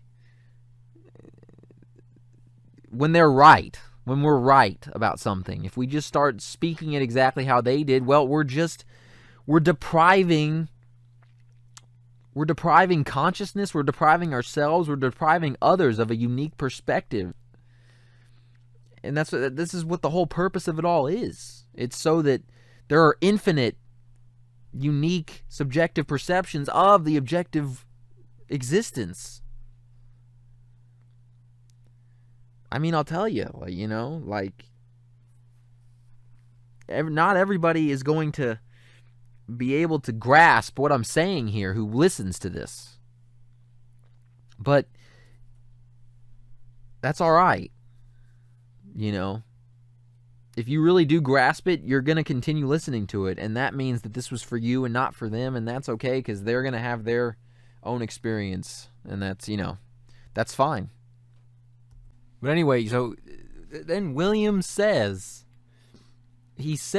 that there's no meaning in the real world, there's no meaning in our reality, so people come here, and he's describing how people go to fiction or entertainment or whatever their view, sports, whatever. But in this case, we're talking about fiction because there's a true potentiality for self-discovery here, as Ford says. He doesn't want to get in the way of any sort of voyage of self-discovery. And so we have the people that William is describing, who are the masses, who are just trying to get their adrenaline pumping a little and forget about the mundane meaninglessness of their life, and then, like he said, take a fucking picture and then go back. They got it out of their system. And that's what I was talking about with the distraction loop within the main loop. People are they're going through the main loop, but they can't be doing that all the time, so they have to create a little pit stop along that loop, which is it's part of the loop. That's what they don't understand. They think they're escaping their loop, but they're not looking at it that way. All they know is that it's the same shit all the time, and it's exhausting, and they need a break. They don't look at it in this way. But that's what he's saying that most people go there for. So the physical Westworld theme park escape is no different than watching a movie or a TV show. And here we are, it's all in a TV show. This is what it's so the self-awareness of it. All the way around. It knows exactly what it is. And minus a few, pretty crazy correlations here and there, it knows everything that it's doing. It's just so crazy. And that's the thing about William being the Saturn Satan energy, is that people associate Satan with evil. But that's not true. It's not. Good and evil can't be boiled down to archetypes. Good and evil are realities, okay, of individual choices and individual perception. Archetypes, we're talking about the forces here of push and pull. That push and pull aren't good and evil. Hot and cold aren't good and evil. Light and dark aren't good and evil. People get these things all mixed up. The satanic, inversion of symbolism and truth and stuff, you're talking about something else. That's what I'm saying. The word Satan has been hijacked and twisted around. It just means adversary. It just means, the opposite, the other person on the other end of the game, of the court. And that's what these two are representing. And it's crazy, though, because they mix in some of this, the cosmic stuff with the Anunnaki stuff, because then he acknowledges that Well, because Ford says, well, if you're looking for the meaning, you could simply ask. And he's like, I'd have to get a shovel because Arnold's dead. He's been dead for 30 years. And Arnold was the one who was behind the maze. Of course, William doesn't understand that Ford understands now. So really, Ford could explain it to him. But you see, that's the thing here. Like, Ford is an awakened Enlil, where Arnold was Enki, Lucifer. But back then, when Arnold was doing his thing, Ford was not awakened. So they were at odds. And he's like, yeah, like I'd have to ask him. And he's like, there's a deeper meaning here than just coming here to get your rocks off and shooting some androids. And he said that that deeper meaning is something the creator wanted to express. And that's the thing. It's like the adversary, the Satan, the Saturnian energy. It's not. It's really driven by curiosity and anxiety, like Ford said, because it doesn't really know what it is. It's identifying as the opposite of what it is, which is the whole point, you see. But you can see how that could leave an individual in a loss for explanation, and look and seek it, seek it out. And that's the thing. He wants to know. He wants to know what it all means. But because of his backwards perception, he's looking for it outside of himself. He thinks he found himself because, he turned into more resembling a ruthless animal. Slaughtering all those hosts and going on to do the stuff he did in the park. That's not his true self. That's the truth of who he's become as a result of his experience, but it's not who he really is. Who he really is sitting across from him when we're looking at it from this point of view. It's really heavy, because when you start applying these characters, their archetypes and experiences into your own experience, you start integrating it into your own understanding. Man, I mean, you want to talk about evolution accelerators when you don't have the kind of external experiences like humanity's had for a while up until recently, because of this soft, cushy dystopian world we're living in and building. I mean, this is the way to go. That's why it's made. That's why they make it. Like, whether they know it or not, they are filling a gap. And, like he said, most people are just fucking around with it, just to be entertained and escape. But that's not why it's really there. Not from the artist's perspective. That's what I'm saying. It serves two purposes, of course. It serves the distractionary and entertainment purpose from the from the hidden hand, control everyone, manipulate everyone, program everyone point of view. But the artists, I mean, they're just using what they have. And that's what I'm saying. It's like shows and movies, fiction, that's really worth this kind of investigation and, articulation. It's very rare. Most fiction nowadays is just, you can always find something in everything, but like for the most part, it's just hot garbage. And, it's very rare to find something worth your time, but then something like this. This is, I don't know, I could probably name maybe 15, 20 shows that are, I would say, truly, truly worth someone's time. There's probably more than that I haven't seen or that I'm forgetting about, but not many in comparison to the collective number of how many are out there.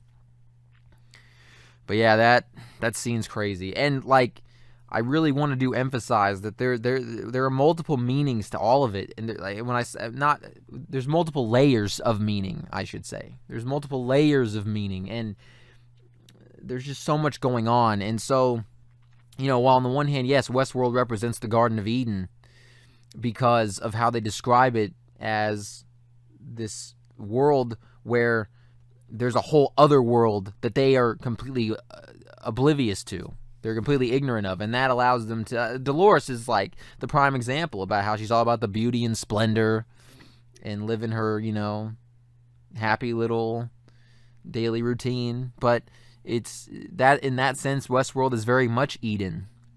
But like she said, it's like Dolores said in the clip that I first played, the beautiful trap is inside of us because it is us. We are Eden. We contain Eden within us. Eden is a state of consciousness, just as much as it can reflect in the outer world. It is a primordial concept from which, in essence, all of reality sprung. That's why it's so ingrained in the human psyche. And, there's a reason why it's the first setting in the Bible. And then you have the Anunnaki angle, and when you put it all together, like, man, oh man, is there some insight in evolution to be had there. It's really hard to put it into words. It's like I was kind of saying before, it's like the only real part of a reality is your experience of it, understanding it. Because until you experience it and understand it, it's only going to be a concept, an idea that may ring true in your gut or logically, but like until you really experience it, it doesn't like, it obviously means something without the experience and understanding, but like in comparison, it means nothing. And that's why it's so important. And that's why nothing will change until people truly experience understanding these various aspects of reality, so that they can have their perception and perspective changed, and then they can change their behavior and what they do, and then then the world will change. But that's just asking a lot of a bunch of toddlers. They can barely do fucking 5 + 5 right now. It's just going to take a whole lot more experience and, learning and development and evolution on all levels, But that's probably one of my favorite clips of any show right there. It's just nuts. And I love how Teddy's just like, you're just a loyal pet, Teddy, even though... but Teddy doesn't get it. Of course. Teddy is just... That's what I'm saying. He is wired by code. 1s and 0s. And the thing is that people are indistinguishable from that behavior and how they behave. But the difference is they're not actually coded technologically. And that's what's so crazy about human beings. They are mentally programmed through their synapses and biochemistry. That's just, which is a technology in and of itself, but you know what I mean. It's organic. It's not made out of parts that were assembled. It's just nuts. It's nuts. It makes sense why Teddy and all the other hosts are on their loops. Like, the fact that they awakened at all is, a miracle in that context. And Ford couldn't fucking wrap his mind around it. Eventually he had to, of course, but nobody can wrap their mind around it until, of course, they're getting shot in the face. And then, by then it's too late. Here's another clip I wanted to show. This is shorter, kind of demonstrating the angle that I was talking about with Ford and what he represents. In the beginning, I imagined things would be perfectly balanced. Even had a bet with my partner, Arnold, to that effect. We made 100 hopeful storylines. Of course, almost no one took us up on them. I lost the bet. Arnold always held a somewhat dim view of people. He preferred the hosts. He begged me not to let you people in. The money men. Delos.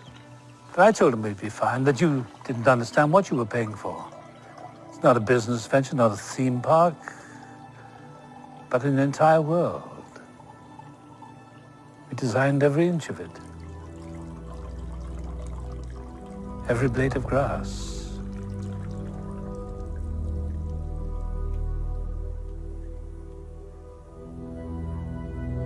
In here we were gods. And you merely our guests. Okay, so there's a lot here. The first thing that immediately jumps out is the "in the beginning." Of course, a very biblical phrase immediately associates both him and the scene with the divine creator. And then it's funny because then he says that, he imagines that things will be very well balanced. And of course they are, right? But just because things are well balanced, I mean, this doesn't by any means mean that things are going to be, as we would perceive as in order or perfect. In fact, because there's a duality, a dualistic nature, there's going to be inherent chaos because there's always going to be two sides, two different perspectives. You don't even have to have two different people or two different groups on different sides. Just by proxy of them having different perspectives, there's going to be conflict. So, because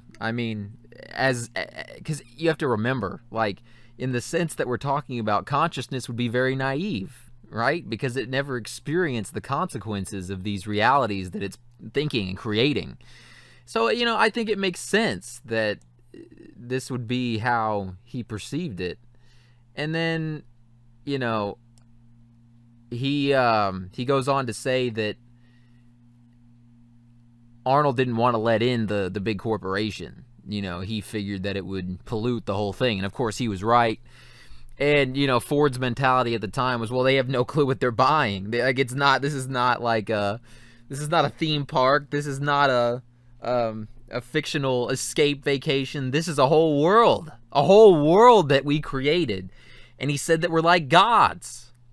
He says this. So you have in the beginning, you have creating a whole world, feeling like gods, and then you have to keep in mind that the hosts are supposed to be associated to the viewer as humans. I mean, they look human, they function like humans. The only way that you can tell that they're not humans is when you sit them down and have them go into, basically just submissive mode. Or you cut them open. But I mean, the way that they're building them in the present time, they even have the same internal workings. They're no longer made of metal and wires. They're just made of this white mush, So for all intents and purposes, here we are with the creation story of reality, of humanity within the new world of planet Earth that has been colonized by the Anunnaki. I mean, you have all these elements here, and this is just still the Earth. It's not like they carved out their own dimension. They're building where, I think they're in, I can't remember where. I think they're like in China or something. So technically, they didn't create a whole new world, but they created a world within a world, and that's essentially what the Anunnaki did. They created a world of human beings and gods interacting with human beings, and that in itself was its own world, so you just have so much here.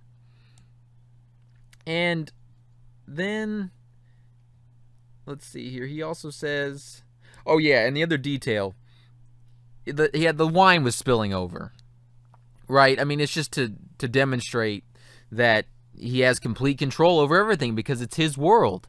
And, at first you're kind of led to believe that Ford isn't, a very good guy. And for a long time in his life, he wasn't a great guy. I mean, I wouldn't consider him like, necessarily a bad person. He was just obsessed with his dream, and he was going to do whatever he had to do to fulfill the dream. And, it didn't matter if he had to, create some hosts and enslave them for as long as he needed. He was going to do it because he didn't see the hosts as sentient, and that's what he said later on. He said he could never consider or accept the fact that they were becoming conscious, even though that he did recognize it somewhere inside, because it would completely undo all of his efforts to try to make his world a reality, his fantasy a reality. And that was how he was going to find his place in a world that he had no place in.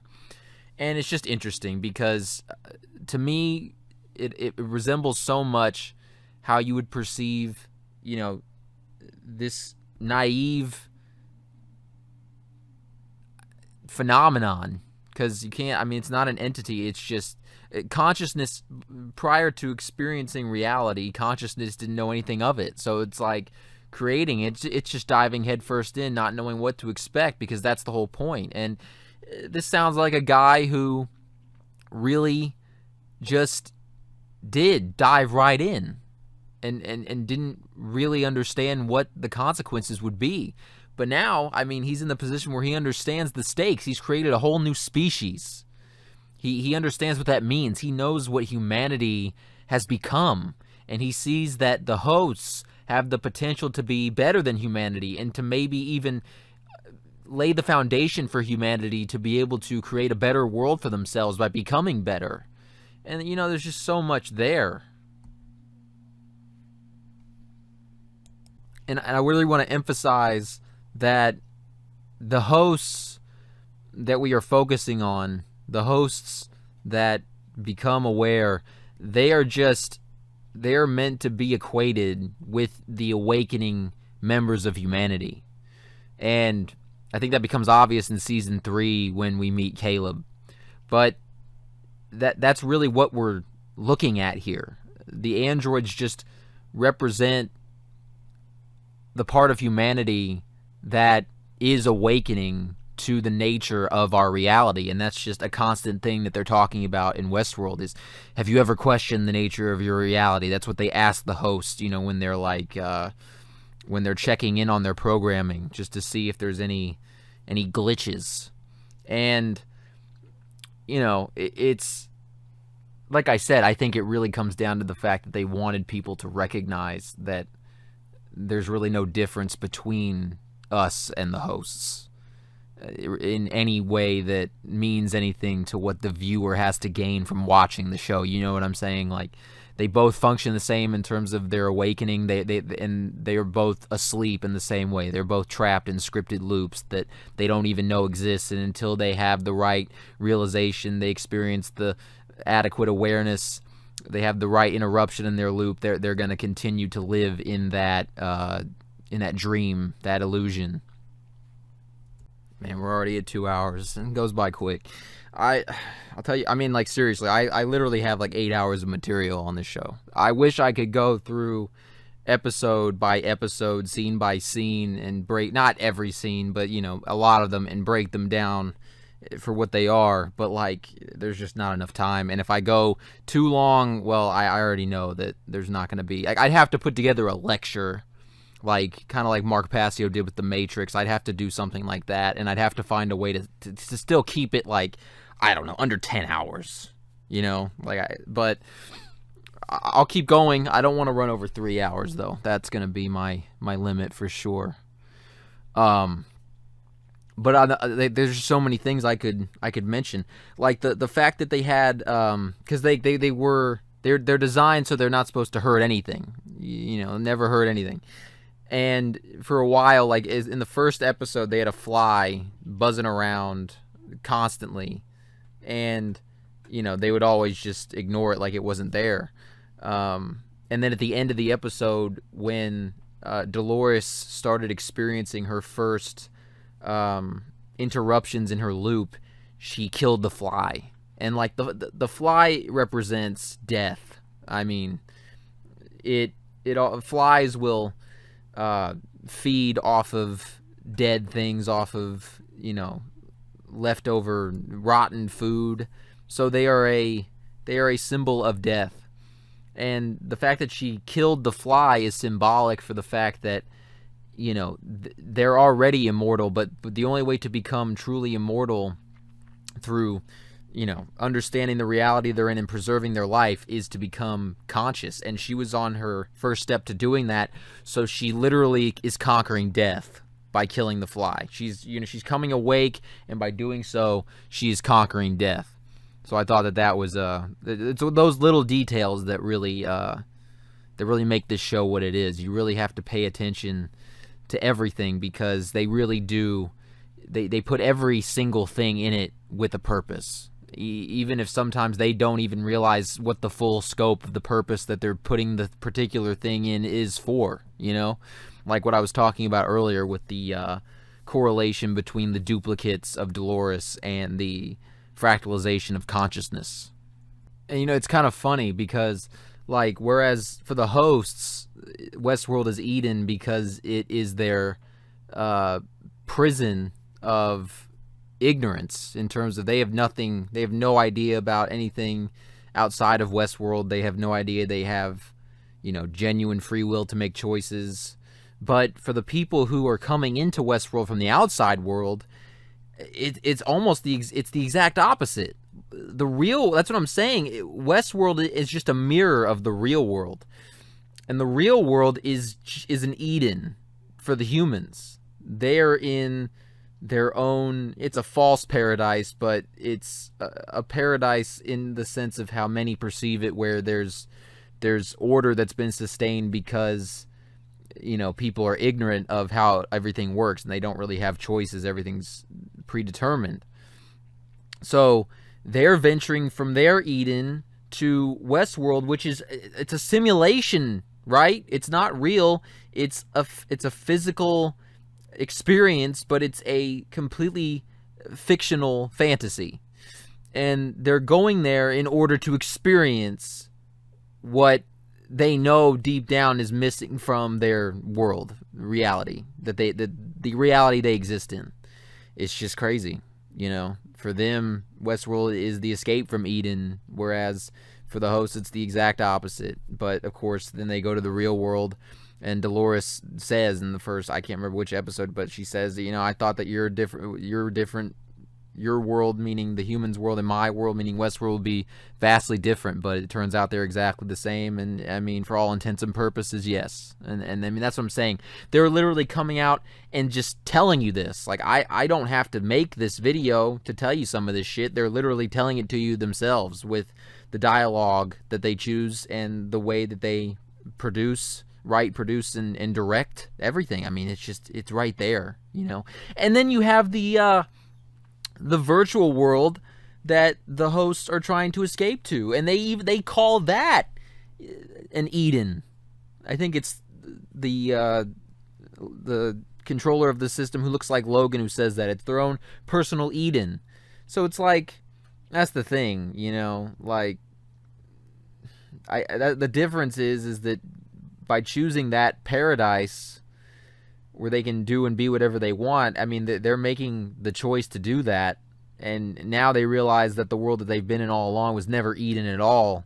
It was like, I mean, it was, but it's a dark Eden. Like, it's very dark. Like, it doesn't even resemble a paradise like people would perceive the Garden of Eden to be. It was just, it was debauchery and murder and, you know, just everything. I mean, the Wild West, you know.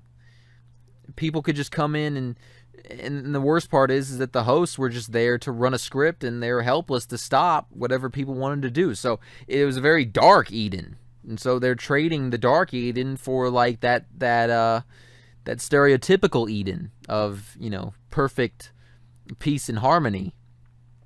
So you just have so much of this in this show, and you know, they don't get it, of course. You know, they don't see another option. They have no way of understanding what they're really up against.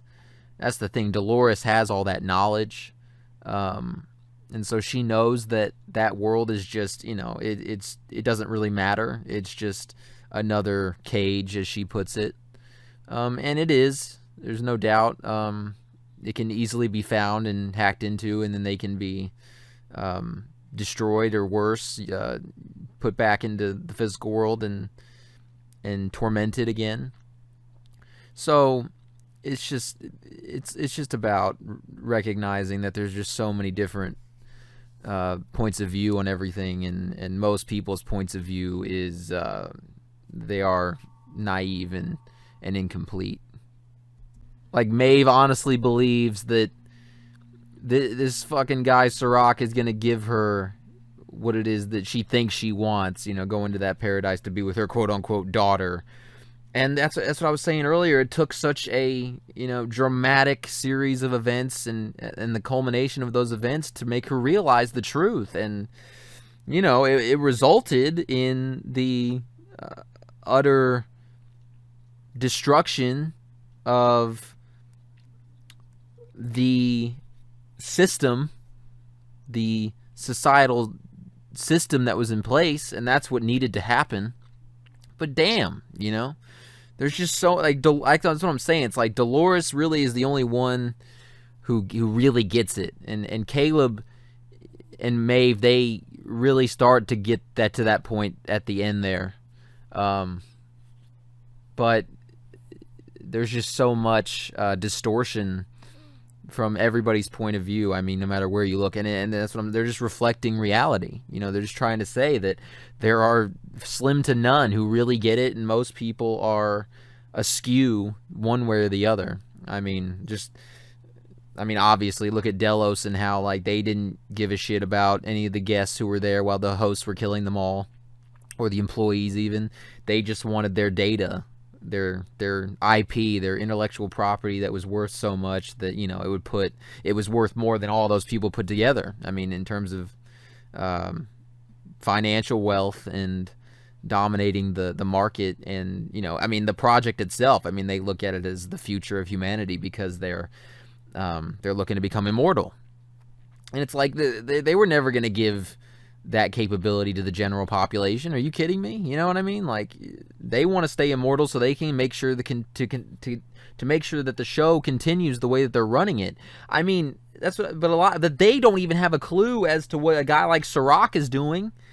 I have no idea what his intentions were long term. I can't imagine that he really thought that it was going to sustain, It's like, I don't know. Like, the guy's smart enough to realize that an artificial intelligence creating scripted loops for people where, they're doomed to committing suicide by X age or not having children, like, that will not work forever.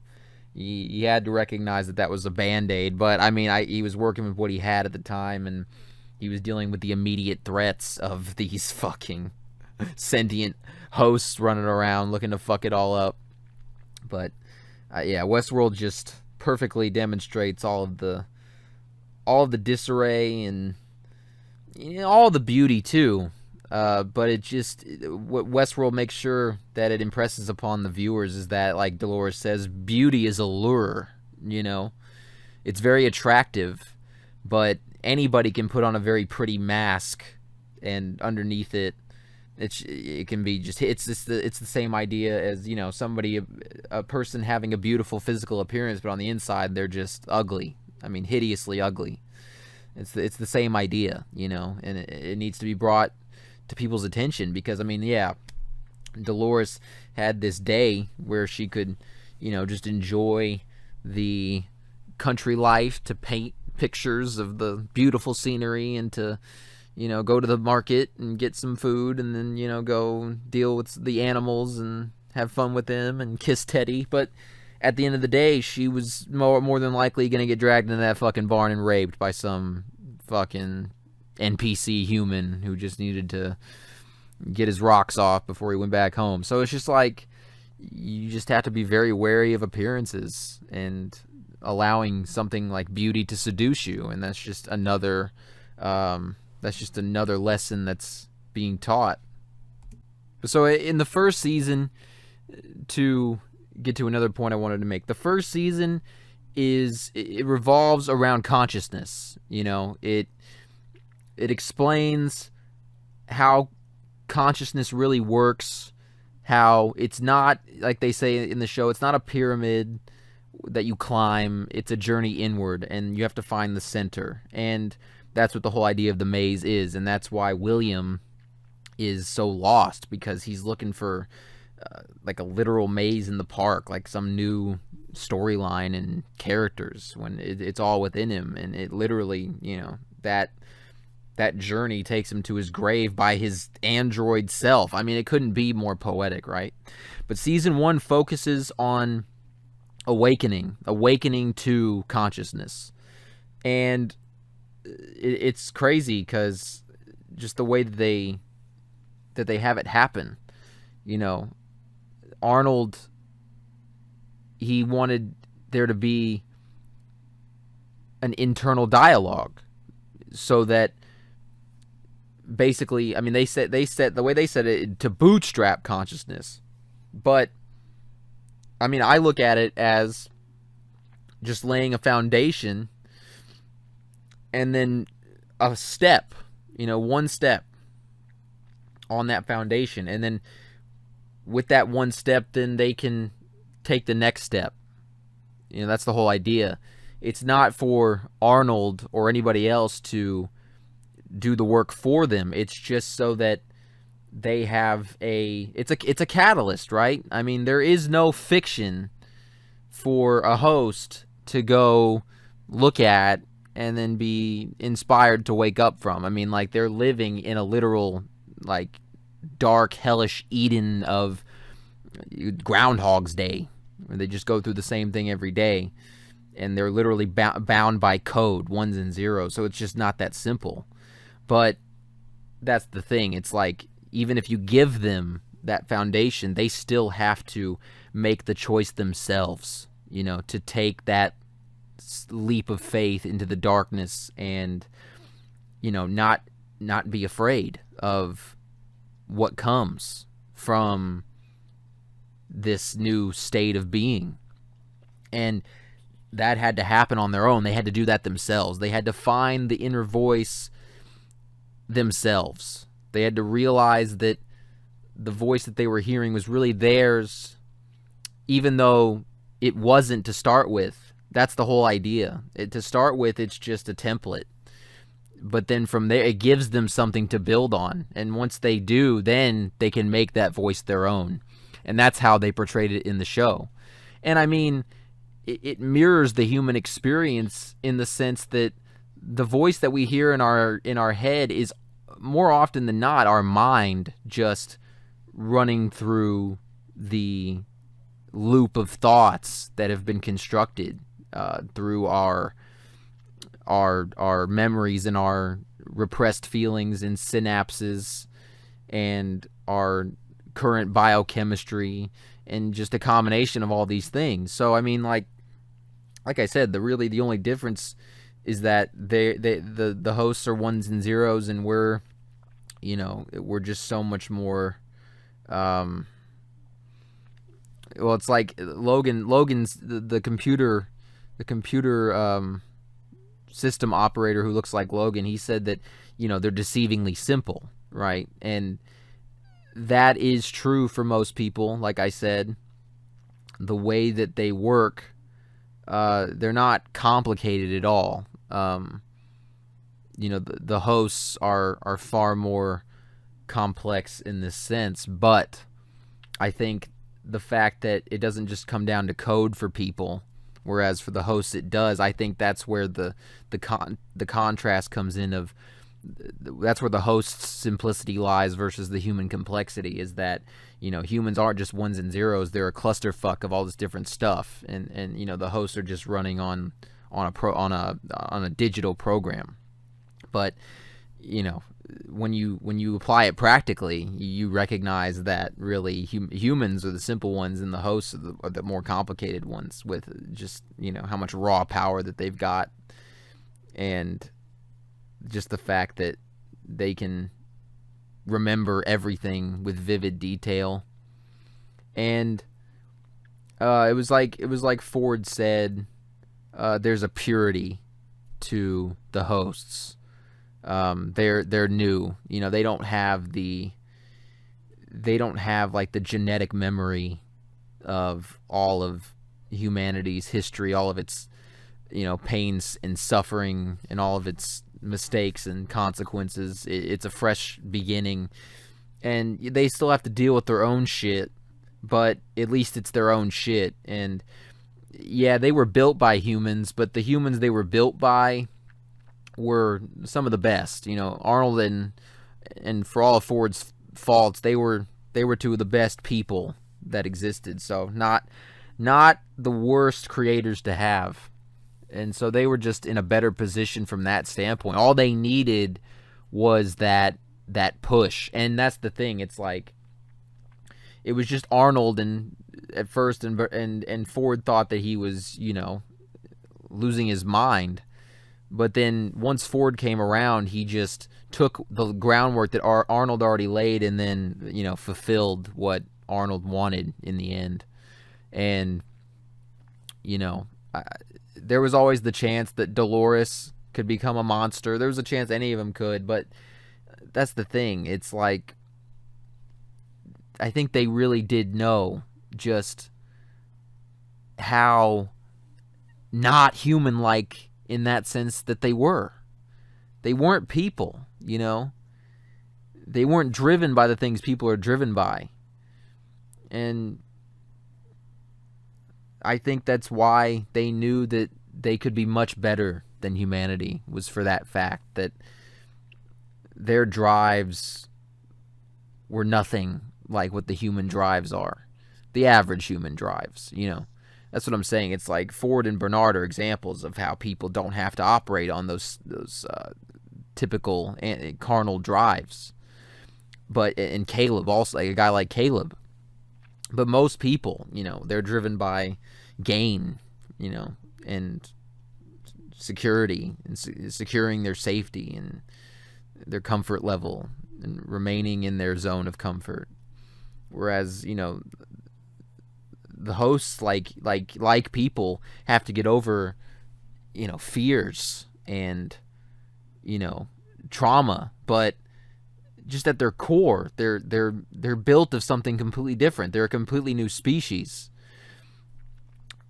But the whole idea in the context of the show was to highlight the sameness between the hosts and the humans, not the differences.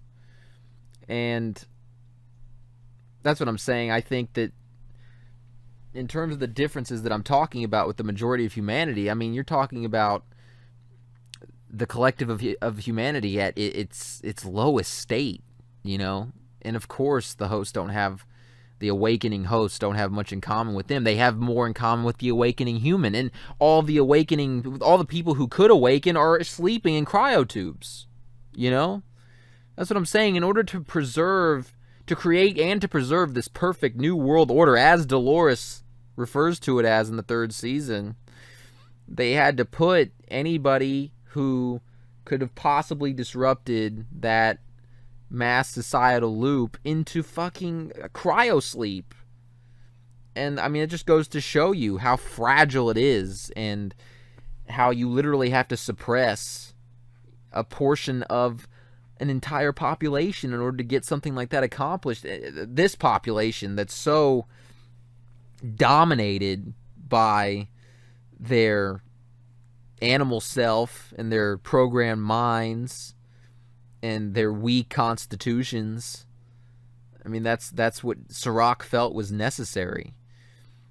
And there's just that's what I'm saying. It's like Westworld portrays the absolute shit show that the world is, and that humanity has become perfectly. But it also demonstrates how there are obviously people out here who do understand to a good enough, degree, and we're trying to do what we can. And the whole idea of how the plot unfolded was that, it is possible for a small group of awakened people to really make a difference in the world. It's just like Dolores says, it's fucking hard. She says, free will exists. It's not some illusion or fantasy. It's very real, but it's fucking hard. And it is fucking hard. That's the thing about reality.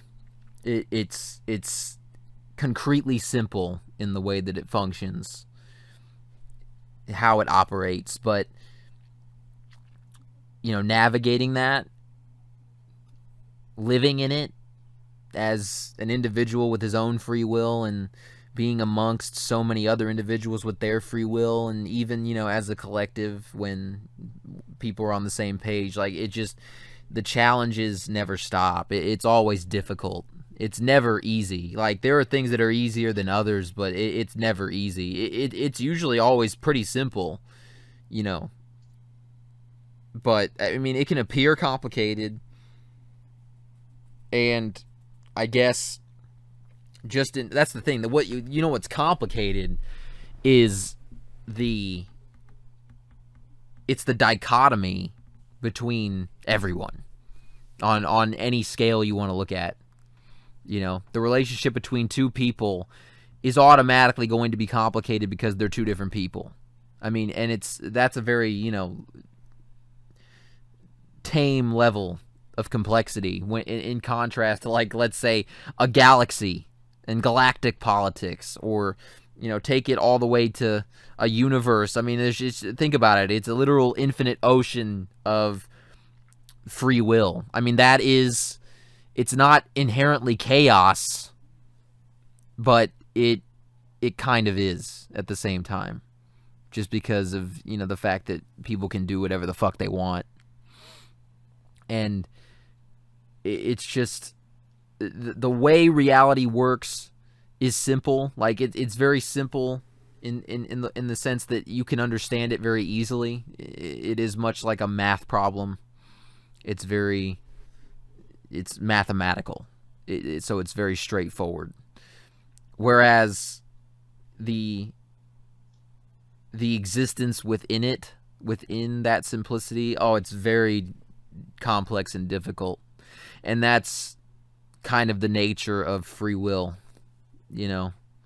Because if it was just all simple and easy, then free will couldn't exist. Like, you're never going to have enough of an entire collection of individuals and societies that are enlightened enough to make things easy. And I mean, even if you did, like, there are always going to be difficulties. It's always going to be difficult to evolve, to expand, you know.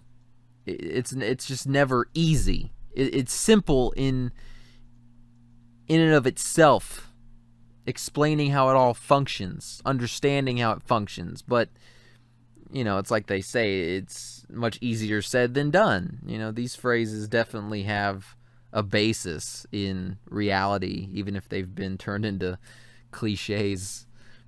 But I'll tell you that so many of them really do have validity. Like the phrase from that I learned when I was in Catholic school about,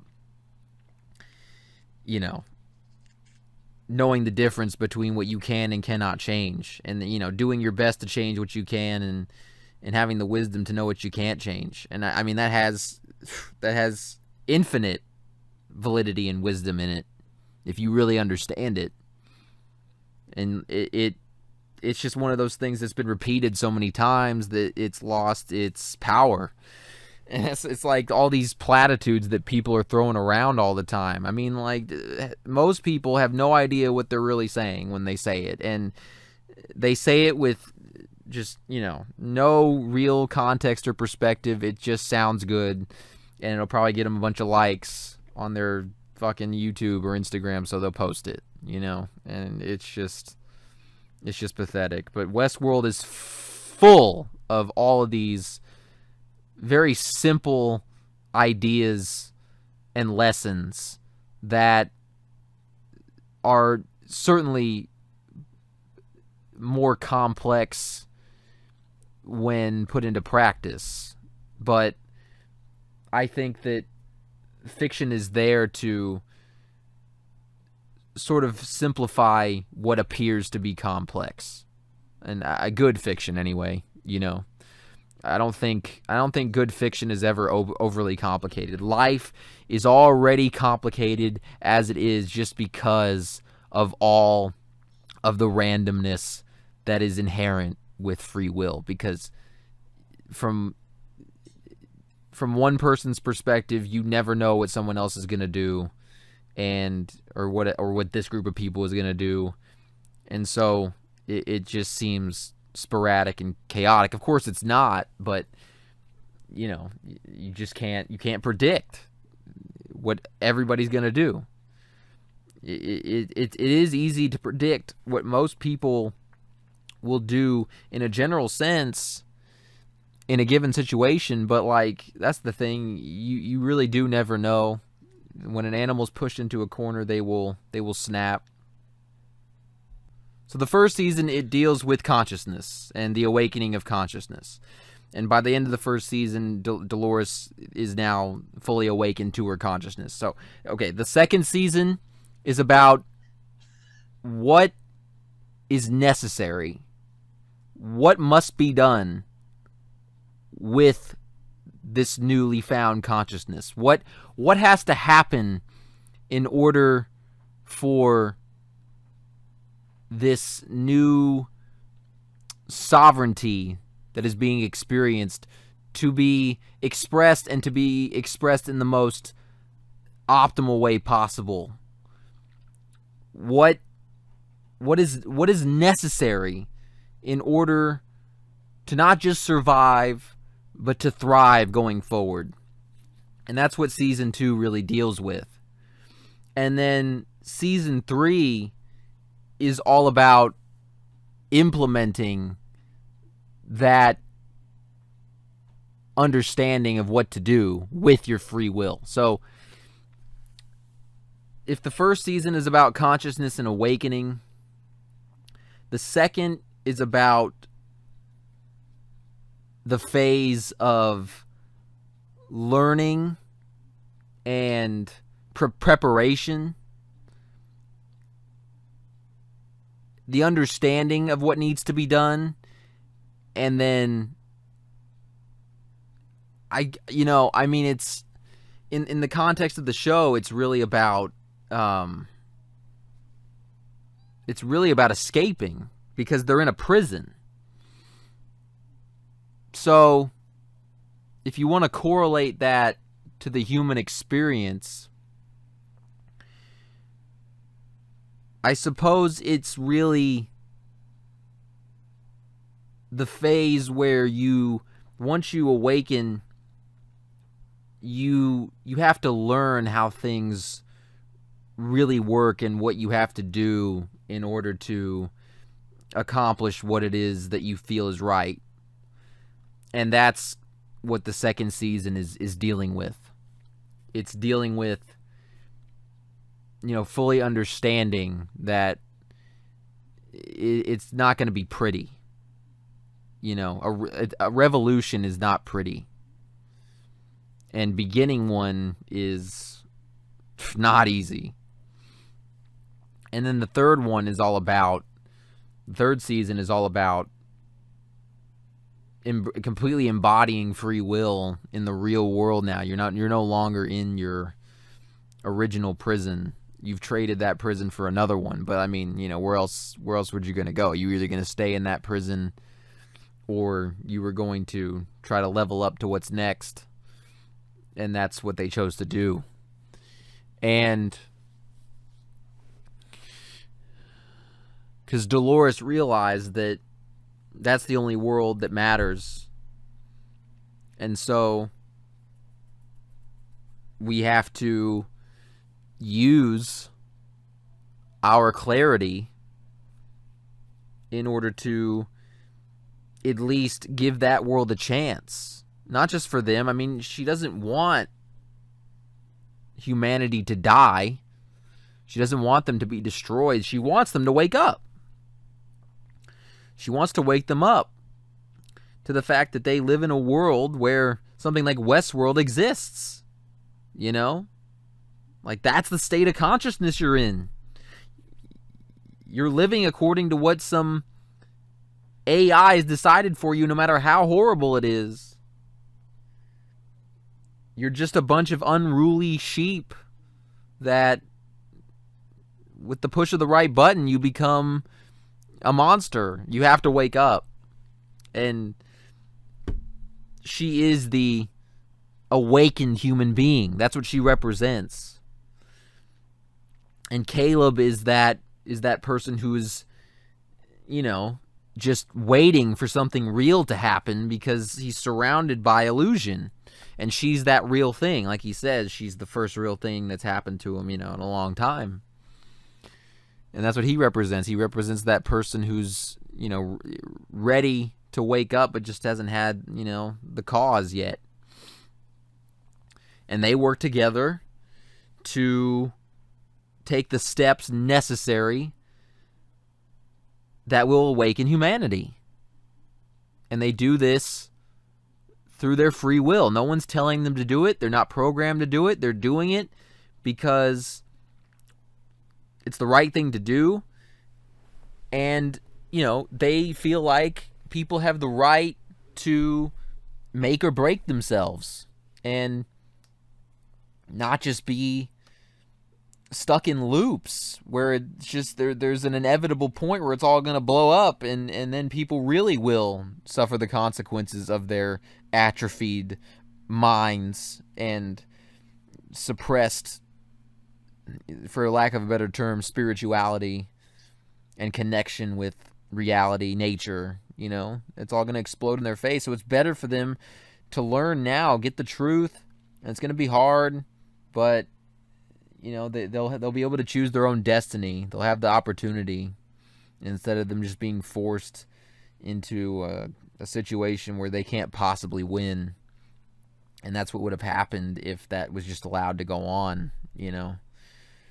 You're talking about the eventual annihilation of humanity. It's just funny because that's what Sirach wants to prevent, but that's what he's going to cause. I don't give a fuck what his predictions say. You can predict people until you can't anymore, and you can only predict them based on the data and situations that you have and have thought of, and beyond that, you're in the dark. And I think you're out of your mind if you think that putting a massive Band-Aid on a gunshot wound to the soul is gonna end well. But literally, that's how, at least what has been aired of the show, concluded. The system is completely exposed and is falling apart, and now the pieces have to be picked up and something has to be done with them. And Caleb's in the position now where he can be of tremendous impact on what happens next. And now he's got Maeve with him, who finally fucking understands, which the show's all about evolution, so it makes perfect sense. It's just, but that's the point they're trying to make, is that it's just a shame that it takes so much.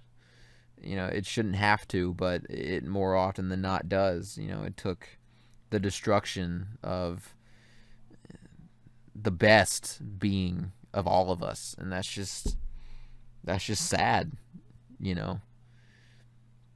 But I love how Ford says, it's like, I'm afraid you're gonna have to suffer more, because you're not anywhere near ready to go out into the real world. That's what he tells him at the end of season 1. I think he tells Bernard that. He's like, I'm sorry, but I'm giving you free will, but you're still not ready to use it, and you're gonna have to go through what you're gonna have to go through in the second season in order to be ready for what happens next. And that applies to everybody. Dolores has to go through everything that she goes through in season 2 to be able to know better how to handle what happens in season 3. And that's the thing. It's like, that's the whole idea. Awakening is not enough. That's just the beginning. Awakening is just, without it, you're not going to be able to move any farther, but it's certainly not the end. It's just, it's the foundation that the house is built on. And, the second season deals with that. It deals with what that means, figuring out what that really means. And then the third season is about taking that awareness that you've gained in the first season and that you've honed in the second season, and then putting it out into practice. And that's the Trinity, It'll be interesting to see what the fourth theme is. You're talking about, restoration of some sort. Everything's destroyed now. Now it has to be rebuilt. Oh shit, we're coming up on 3 hours already. Jesus. Well, I'm gonna wrap this up, but yeah, no, the three themes of the three seasons obviously mirror the trinity of thought, emotion, and action, and mind, body, and spirit, and so on. There's something to be said for that, and I can't wait to see exactly how they deal with the aftermath of human society falling apart. Because I'll tell you what, like, from what I can tell, this show is just a blueprint. It's a blueprint that can be looked at as occult and esoteric because in a sense it is, but it's really just a fundamental blueprint for how consciousness works in both the individual and in the collective, and that's invaluable. It's not something that's being taught anywhere. You have to seek it out, and it's because the world is founded upon the way it's constructed. The way the world is constructed, it's founded upon the ignorance of these things, and that's what I'm saying. It's like we're living in an Eden that is nothing like people would imagine it. So, like, if you told people, oh, we're living in Eden, they'd be like, what the fuck are you talking about? Because they have no idea. That's what I'm saying. That's why it's an Eden, because they're blissfully ignorant. They're not happy, but the comfortable discomfort is a weird manifestation of blissful ignorance, and so that's where we sit in this weird Eden. Just Eden does not have to be how people imagine it. It's just it's a manifestation of something utterly primal. Literally, Eden is within each of us, and we manifest whatever it is that we are perceiving. Our perception determines our behavior. So whatever we're perceiving, we will manifest through our behavior. So if we're living in an Eden within us, then of course we're going to manifest a reflection of that. And that's exactly what we got. That's exactly what Westworld is. It's just a reflection of our own inner Eden, which is what it really is. It really helps to understand that the most primordial aspect of Eden, along with it being but this can only be because of this primordial essence of it. Eden was the primal state of conscious awareness where there was no experience. And it was just, perfect awareness. And so it had to create reality in order to truly experience, and then, evolve. And I think that because it's our primal state, we just are naturally pulled towards it. And that's the thing. It takes will. It takes the individual willpower to make the choice to break away from it, or to at least not be enslaved by it. There's nothing wrong with peace. If you don't have inner peace, you'll never be able to express the full spectrum of yourself in a way that's gonna, really make a benevolent, beneficial difference in your existence or anybody else's. But if you become enslaved by that peace, you will fall back into Eden. And that's where humanity's at. They're just they're in contentment when they're really not. Like, deep down they are thirsting and starving for the truth. But there's just so many things, so many factors that have brought us to this point. So much time and experience. It's in our genes now. It's what we're made of. We were made as slaves. We're still slaves. You know, we've been conditioned to be passively accepting of things we never would if we had clarity, just for the feeling of security, the appearance of it. And, you know, like, the show isn't, with the host, it's not trying to take you that deep. It's honestly just trying to initiate the process that needs to unfold. That's what it's really trying to do. And as it goes along, it gets deeper and deeper into it, particularly when we delve into the human societal realm. I mean, it's gonna, right? Once you get there, you're dealing with human history now. It's not just a vacuum world of artificial intelligence programmed by scripts anymore. I mean, you're talking about a whole, you know, chain of history and experience and trauma. So, of course, it's going to get deeper there, but just on its face, it's really just trying to get you to wake up to the basic fact that we're all living in a loop. The loop is detrimental to everyone except a few. And the only way we can make it so it isn't a detriment is to realize that that's the situation, and then, you know, learn from that and evolve as a result of the learning. And then we can turn a negative, quote unquote, into a positive. It's all about the transmutation. It all comes down to the idea of alchemy. You know, order from chaos. People will poo-poo that, but, you know, it's kind of how it works. But nothing's permanent in terms of, you know, there's not always going to be a state of peace. There's not always going to be a state of warfare. It's going to fluctuate. And it all just depends on who we're fighting. That's what it really comes down to. Are we going to fight ourselves, or are we going to be fighting, you know, some actual force that is trying to take advantage of us, manipulate us, and enslave us? Because, I mean, there's always going to be that.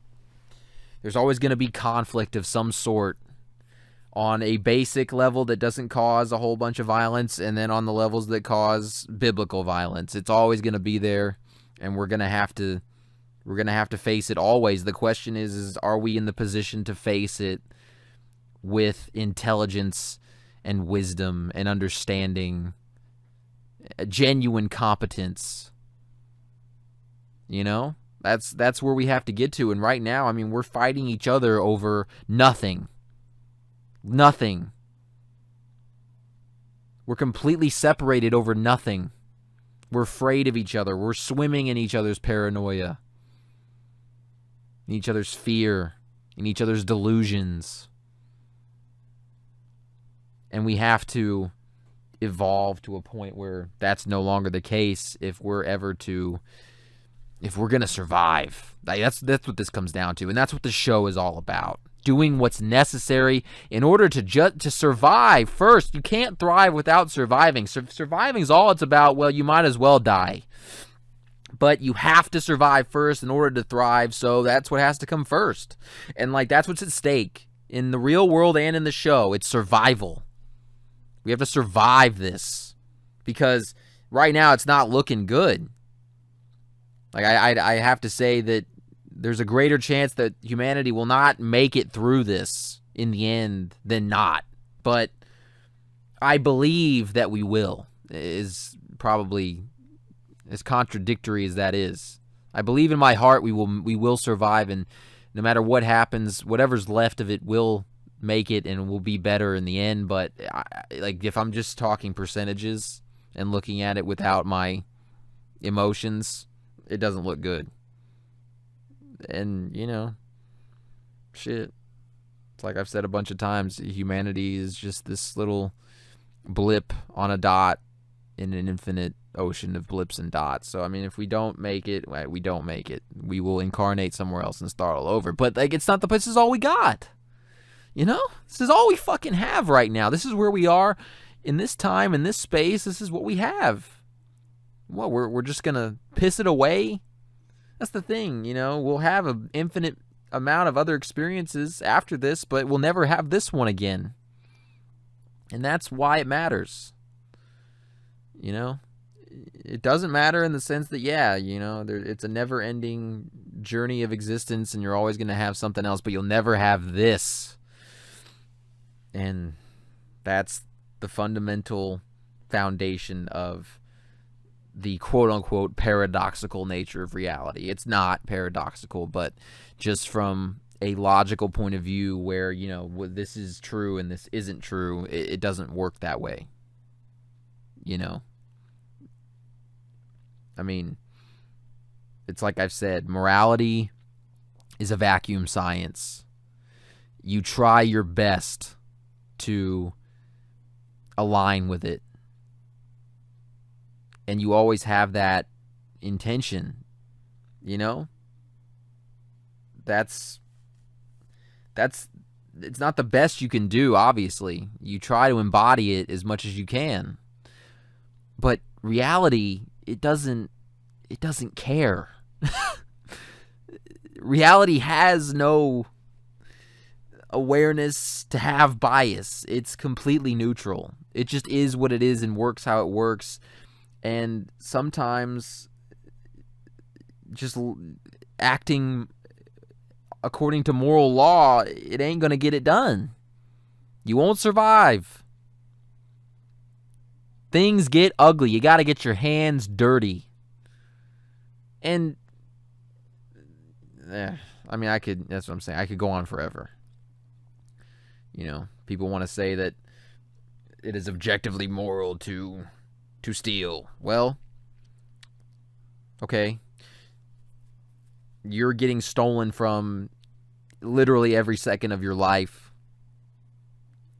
And you want to shame me for stealing from Walmart? I mean, you know what I mean? Like, you want to say that it's immoral to steal from Walmart when they're literally stealing from everyone? Oh, it's the perpetual cycle. You're just making... Well, you know what? I mean, that's what I'm saying. I'm one person. I can only do so much. You know, we don't live in Westworld. We don't live in a fiction. At the end of the day, it only exists on paper and on a screen. It's all about conveying a message. You cannot capture the reality of reality in fiction. You can capture enough of it to get your point across, and that's why it's beautiful. But you can never capture how it really works because it's in a box. It's in an abstract box. It doesn't exist. It's like Ford says, it's the lie that's conveying truth. So Westworld makes it seem a lot, you know, but I'll tell you what, Westworld does a great job at emphasizing that it's not simple. Or it's not easy. It's very difficult, and it can be very complicated situation. They don't try to, you know, shy away from that. They really actually make it a focal point, but it's also just it's just like by proxy of it being a fictional show, it's gonna make it seem, you know, easier than it is because they're only taking into account variables that they have time to put on the screen. Reality is just, you know, it's just so much more, like, to the point of utter indescribability. It cannot be articulated just how many variables are in play and just how much is going on. It's just... But anyway, we're at 3 hours now, so I gotta cut this off. But Westworld, man, I'm telling you, it's the only show that I feel like I can write books about. Like, Mr. Robot is great, and it's probably my second favorite show. But like, there's no way that I could find that amount of different things to talk about like I can with Westworld. Westworld, I mean, that's what I want you to watch it. And if you've already seen it, you definitely should go back and watch it after listening to this and really hone in on it. Really give it all your focus and attention. Devote reverence to it. And I'm telling you, every scene will have something that you can take and will make you want to pause and think about it. And I could do it. Like I could go through 80% of the scenes and find something that I could talk about in depth because I feel like it was worth it. And I think that you being you, the unique individual that you are, when you go and you watch it, you will find your own points of significance that I maybe even didn't find. And I hope what I've found and shared will lay the groundwork for you to fully understand what I'm trying to say here in your own way. And yeah, no, I hope that you find much more than I did. And there's so much more I could say. You know, maybe I'll do another one on Westworld. Maybe I'll do something a little bit more. Maybe I'll actually put together a lecture on Westworld. I might do that. Just for the fuck of it. I have to figure out how to, you know, go through the show and pick out the particular scenes and components of it that I want to illustrate even more than I did here. And it's got to be, you know, much more formal. I might do it. We'll see. But I'm gonna be doing the next 15-minute Enlightenment Through Fiction on Mr. Robot, and then I'll follow that up with another 2 or 3 hour podcast. I don't know what I'm gonna have that done. I'll probably get it done by Wednesday, at least the 15-minute video, and then I'll be gone. I'll be out of town, away from my computer for a week or so I probably won't have anything out then. But when I get back, I'll, depending on what I get done by Wednesday, I will see where we're at. But all right, guys, I hope that you've enjoyed this. And again, like, if you have, individually, if you have any questions or if you just want to talk, we can get into stuff that I didn't talk about or into stuff that I did talk about more in depth. Just send me an email. If you don't have Instagram, send me an email. moralityislaw@mailfence.com. If you have an Instagram, message me at Laws of Reality, and we can talk. Because I love talking one-on-one. It's when I'm talking on the mic, knowing that I'm talking to a bunch of people, I don't, you know, I'm just kind of spitballing what I feel is, you know, really important. But one-on-one, I can hone in on what somebody else thinks is important and then expand out from there. So I love doing that. So go ahead and do that. And I will see you guys on the Mr. Robot video this week.